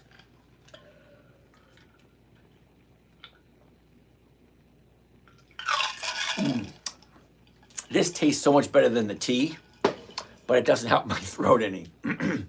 All right. Holy crap. We got 15 minutes left, and we haven't looked at anything. Squirrel. Jim, but I thought it was made for your daughter. Okay, Jim, I have no idea what you're talking about. All right, Jim, but I thought it was made for your daughter, LOLUBS now. What the hell does that mean, Jim? Okay, see, when I said earlier, when you're going to say something, make sure you give me the full context of what you're saying. Because that may be funny, what you're saying, but I have no idea what part of the conversation that little joke fits in. All right? Jose, he definitely knows what he's doing. Thank you, Jose. Muchas gracias, senor. James, but a little more difficult to manage. Okay, T-Deal, I have no idea what we're talking about again. James, if it was easy, everyone would do it, right? Basically, yes. You wouldn't be here selling stuff if this was legit. Okay, Jim, I can almost guarantee you with 100% certainty, you never ever heard me once say anything that I'm trying to sell anything. I don't try to sell here. I'm just educating. Also, I'm creating a video log or a video diary, video, what do you want to call it, for my children and grandchildren so that when I'm gone, they'll have something to look back on. But you did not once hear me say, hey, I got this book, buy it for $15.99. You didn't hear me say that. You did not hear me say, hey, sign up for my morning group, it's X amount of dollars. No, I'm not trying to sell anything. So I wish people just like you would not do exactly what it is you're doing. Got not something nice to say? Don't say anything at all. Not once did I actually try to sell anyone anything. Now, I told a couple of people, if you want to have a conversation, drop me a number, I'll give you a call. And I can guarantee you 100%, I ain't going to try to sell anyone anything when I call them. Because I don't do that. We're all adults. We know how it works. You know how it works. If you want to buy something that I have, great. Go to the website and buy it. I'm not trying to sell anything here. And I'm not even going to talk to you anymore. James, it's not meant, wait a minute. Oh, TDL. Oh, James, it's not too hard, but it's not taught in public school except to my class. Okay. Block him, Jose, I got you. Hey, Bill Kardashian, dude, I haven't heard you for a while. How you doing? Okay, Simba, we love your teaching and taking calls from these radical waste of time. Yeah, I get that. Andrea, I told it for 69 and bought it at 61. Mine was sneaky, went up 2 hours after close. Nike earnings. Cool beans, Andrea. Oh, you dumped Nike already. Cool beans. Okay, Andrea, send me another text about what we were talking about the other day. James with a Y. So do you keep selling weeklies if the position moves against you until you're positive? Absolutely. Anytime my stock moves, every single position I have, every single week I sell something against it. It's like having an asset that's not getting you any cash flow. Why have it if you're not getting a cash flow from it? That just doesn't make any sense. Who's this over here? Oh, get your money, Teo. Teo wanted to take a look at Abbott Labs, ABBT. Abbott Labs, ABT. Is that right? Yeah, ABT. Abbott Labs. Here we go. It looks like a no, dude. High, low. Where was it? Where is it? Look at the motion. Up, sideways, up, down, up. Here we are right here. Look at the big pullback that we had in the past couple of days. Okay? 30 days ago, we're way down here. She shoots up, pulls back. Shoots up, now she's pulling back. Not something I want to jump in. However, I will take a look at it in a couple of days, maybe next Tuesday or Wednesday, because as soon as it finds the bottom, turns around, goes back up. I love Abbott Labs. I do. Okay? 133.67, the 134s, 115 to 153. Might get you 1% out of that one. Okay? Sorry, dude. Just doesn't look that good this week. Maybe next week. Because as soon as it finds the bottom here, see it's dropping, as soon as it finds the bottom, it'll turn around and go back up again. That's all stocks do. They go up, they go down, they go up, now it's coming back down. All right, what do we have? Okay, Angel City. When you get a chance, can you please explain how options work? Uh-oh, newbie alert. Angel City, are you ready? An option is nothing more than an opportunity to take advantage of a situation that may look favorable. Let me see if I can explain it. Now, currently this price is 133.67. If I thought the stock was going to go up, if I think the stock is going to go up, I will buy a call option. Call up. If I think the stock is going to go down, I will put it down. Buy a put as it's going down. That's an option in essence. Stocks have a tendency to go up, puts when it's going down. Okay, but what we're doing here is called a covered call, which means I buy a stock at a certain price. I sell it to someone else so that they can buy it from me sometime in the future at a predetermined price. Okay? It's just a contract between one person and another. So if the stock is currently at 133.67, if I bought it at 133.67 and you think it's going to go up to 170, you'll say, hey, I will buy that option from you. Now you have the right to buy it from me at 134. And if it jumps up to 167 like you think it's going to, you still have the right to buy it from me at 134. That's why people buy options, because they think something's going to happen. People buy puts because they think it's going to go down. People buy calls because they think it's going to go up. Well, I do covered calls because they're safe and they're predictable. Okay, I don't know if I can explain it any easier than that. Club Med Tom, hi James, could you show a rolling? Ooh, yeah, rolling. Here we go, Tom, you ready? Let's get this out of here. Let's go right to here. Let's go over to here. Let's go here. All right, let's take a look at Macy's. Create a rolling order. Okay, first thing I want to do when I want to roll something forward. Okay, basically rolling forward means I'm going to buy back the option I sold for this week, and then I'm going to sell another option next week at the exact same strike price. I'm not going to change anything. I'm just changing the date from the expiration of this week to the expiration of next week. First thing I want to do is take my little cursor, my mouse, put it on top of whichever stock I want to do. This window right here will pop up, and it'll give me a bunch of options, and a bunch of choices. Okay? Add to the position, which means I can buy more stocks. I can create a closing order to get out of the position. I can analyze a closing trade. Maybe I might want to do it, maybe I don't. Create a rolling order, roll it into the next week. Analyze the rolling order. Do I want to do it or do I not? Anyway, a whole bunch of different other choices. But for rolling, put it on top of the stock you want to roll. This will pop up. Click Create Rolling Order, and it automatically fills in everything for you. Okay, there it is right there. Okay, so I have 20 contracts at 11.50. Okay, if I buy back right here, see what it says 27 June? It says 27 June 25. That expires tomorrow. Well, I want to push that to next week, which is 3 July. Okay, so I'm going to buy back 27 June, and I'm going to sell 3 July. That's rolling it forward. Well, how much I'm making off of that? Well, at the moment, the market maker is offering me 8 cents a share. Well, I'm into it at 13 bucks. So 8 cents is not 1% of 13 bucks. So I would probably just push it up a little bit. All right, whoops, 13. 13's 1%. Then I hit my confirm and send. Read it out loud. It's very important to read the order out loud to make sure it sounds right. Well, when you're doing this, it doesn't say rolling forward, it says calendar.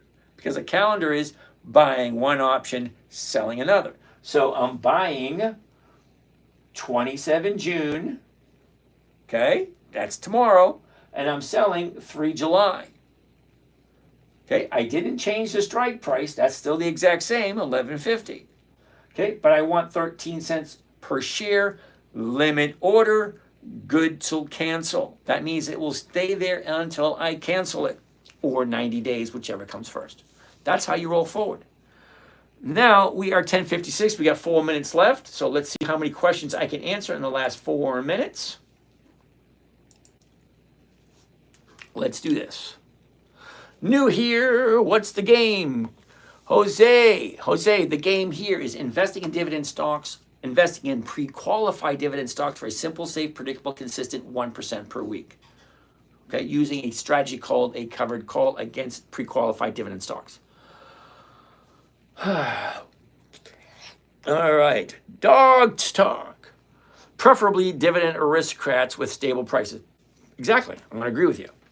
A chosen stock to enable a covered call position each. Yep, absolutely. Wow! Internet. Why, Daddy? Cool beans. We got it.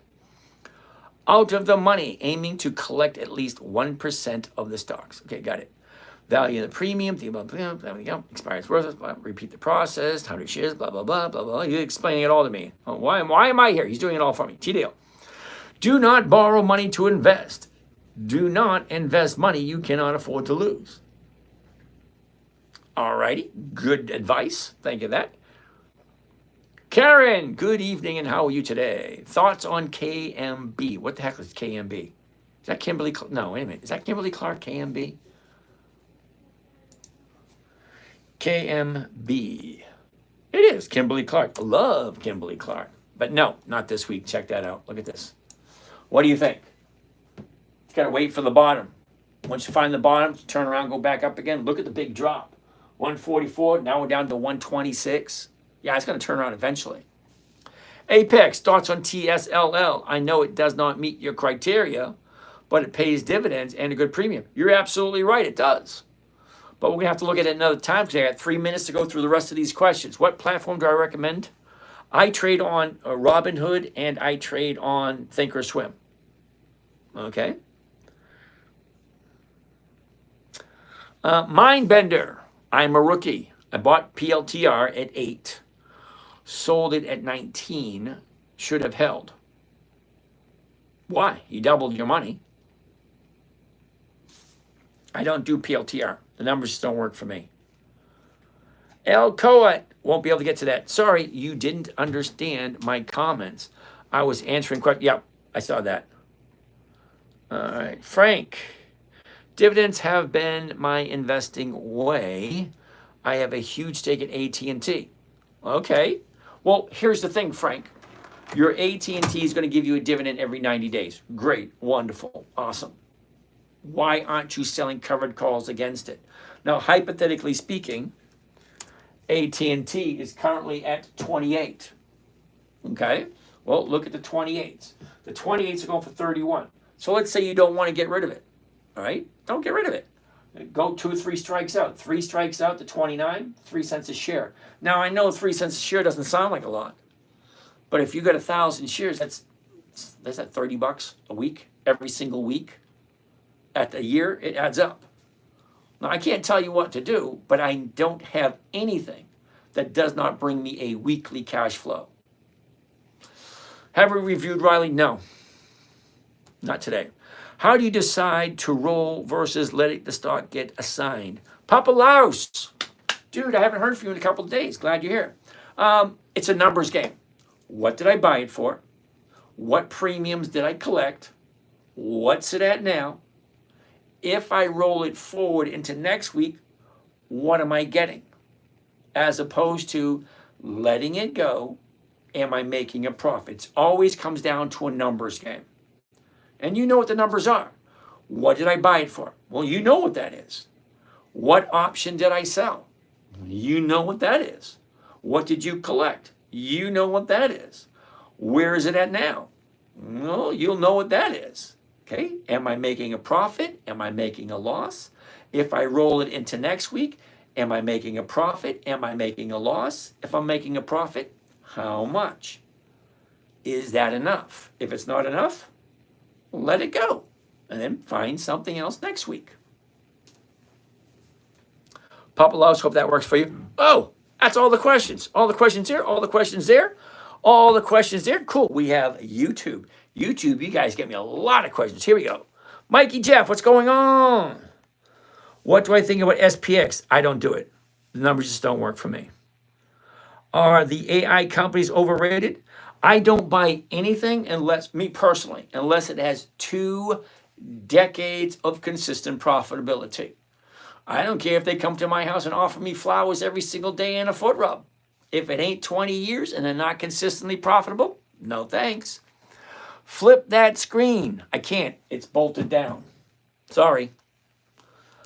Hello, John Albert. What's going on? Hey, James. 500,000 profits this month. Cool beans. Say hi, Aya. Aya, what's happening? Look at me. Big feet. Good girl. Yes, Aya. Blah, blah, blah. What's up, Dad? All right. That's a green screen. No, it ain't. My dog got shot. We can't stop crying. Okay, blah, blah, blah, blah, blah, blah, blah, blah, blah. Okay, see, now I have to get me, I'm not even going to do YouTube. Seriously, I got to get me a moderator on YouTube. Some of the questions you guys coming up with, some of the stuff you're saying is just freaking ridiculous. Okay, I'm not even going to bother with the questions here. It's past 11 o'clock. We got new hours now. It's 8:30 to 11. I want to get done a little bit earlier. On YouTube, I wanted to ask about capital appreciation and cash flow. You use those terms a lot, but I don't really understand what they mean exactly. Okay, cash flow is getting cash on a weekly basis. That's what I'm looking for. Capital appreciation is where you buy a stock here, low, and it goes up higher and higher and higher. And they don't give you any money on a weekly basis. Now, they do have some capital appreciation stocks that you can trade covered calls on and get a nice premium, but they don't share the profits. All the profits go back into the company, so the price increases faster. Okay, I get it, yes. Okay, now the reason why I like dividend stocks as opposed to growth stocks is because let me show you this for a second, because I realize that you're relatively new and you don't know certain things, and that's perfectly fine. That's why we're here. See, all these little dots on this calendar here represents companies that have increased their profits that they share with the investors. That means if I like Nordson right here, if I like Nordson, I could buy Nordson and they will give me a portion of their profits, which at this moment in time is 78 cents per share. That's the dividend from Nordson. So if I wanted to collect that, I'd have to buy the stock before the 18th. Now, the interesting thing about the 18th for Nordson is stocks have a tendency to increase in value just before the dividend is paid. That's why I use dividend stocks, because if I'm looking at Nordson, right, I want to buy it 2 weeks before this date, which would be on the 4th, this week right here. I want to buy it on a Monday. Okay, so it gives it 2 whole weeks for the stock to move up just before the dividend. That way I can jump in, do my covered call, get my 1%, jump out, and then move on to Cincinnati Financial, Medtronics, General Dynamics, Cardinal Health, Nucor, Illinois Toolworks, something else. So this week, maybe I'll buy Nordson. Next week, maybe I'll buy Ben. If I get my 1 or 2% from Nordson, great, thank you. Then I move on to the next one. Because after this date, the 19th and the 20th, the stock has a tendency to go down after the dividend is paid. So stocks go up before the dividend. After the dividend, they go down. So by knowing when a stock is going to move, well, there's our edge, or that's a little bit of the edge. And then selling covered calls or selling options, which 80% of all options expire worthless. So I know when the stock's going to move. I do a trade where I know what my profit's going to be before I do it. And then the stock has a tendency to increase just before the date. It's kind of like stacking the odds and probabilities in my favor so I get that consistent 1 to 2% every single week. That's my goal. That make sense? Okay, got it. Okay? How you doing? Yeah. How you doing? I'm doing great, thank you. Morning here in Vietnam. Oh, you're in Vietnam? Awesome. Hey, if I fly over there, I get to hang out with you guys?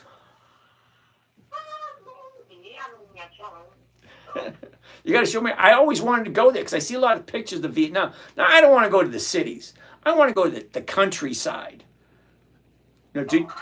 I live in the city, but my hometown's in the country. So. yeah, I don't want to go to the city. It's too crowded, too much noise. I like peace and quiet. You know, I want to go to the countryside where everybody walks everywhere and everybody knows everybody. Right, expect house food in the road. On the road. That's okay. I'll get a bike, get a little motorbike, a moped, something like that. Yeah, sure. Food stuff here, food, everything, you know. Yeah, I would like to go there though, because you know all the pictures I've seen. There's some really beautiful countrysides in Vietnam. Yeah, we're really good. Yeah, pretty good. Awesome. Okay, so I'm glad everything's going good for you. Now tomorrow, remember, tomorrow's Friday. All options expire tomorrow, so we're going to be on at 2:30 tomorrow. Okay, but technically the one, yeah, but your time and my time are very different. So and also I'm really busy every day, so I probably will not be able to join. Okay. I've been joining the morning. Okay. Okay, but are all your positions good to go for tomorrow afternoon? No, I'll check my time. Okay. Okay. All righty then. Okay, everybody, it's past 11 o'clock. I'm done for the night. I will see you the next time. Some of you guys I will see tomorrow afternoon. Awesome. How do I feel about Comcast? Apple V, I love Comcast if the timing is right. Remember, it's always the timing and the investment. Am I making what I'm looking for? I'm looking for 1%. Can I get that from Comcast this week? If not, great. What about next week? No? What about the week after that?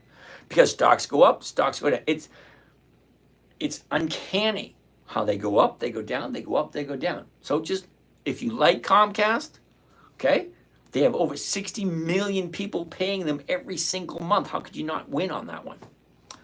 Okay, T-Deal. Riley is a penny stock at its low and no dividends. Probably not good right now. I'm going to agree with him. Now, I do own some Riley because it's just staying in the same place for the past couple of months. So why not? But I don't have a big position in it. Yeah, baby. Dude, I'm just getting ready to leave. All right, so you guys will catch you next time. This is James from Dividend Stock Talk, brought to you by the 10-Minute Trader, where I invest in dividend stocks for weekly cash flow, looking for that simple, safe, predictable, consistent 1% per week. You guys have a great day. Any questions, just let me know. If you want to talk to me, seriously, send me your name, number, and a DM. Okay, don't put it here where everyone can see it.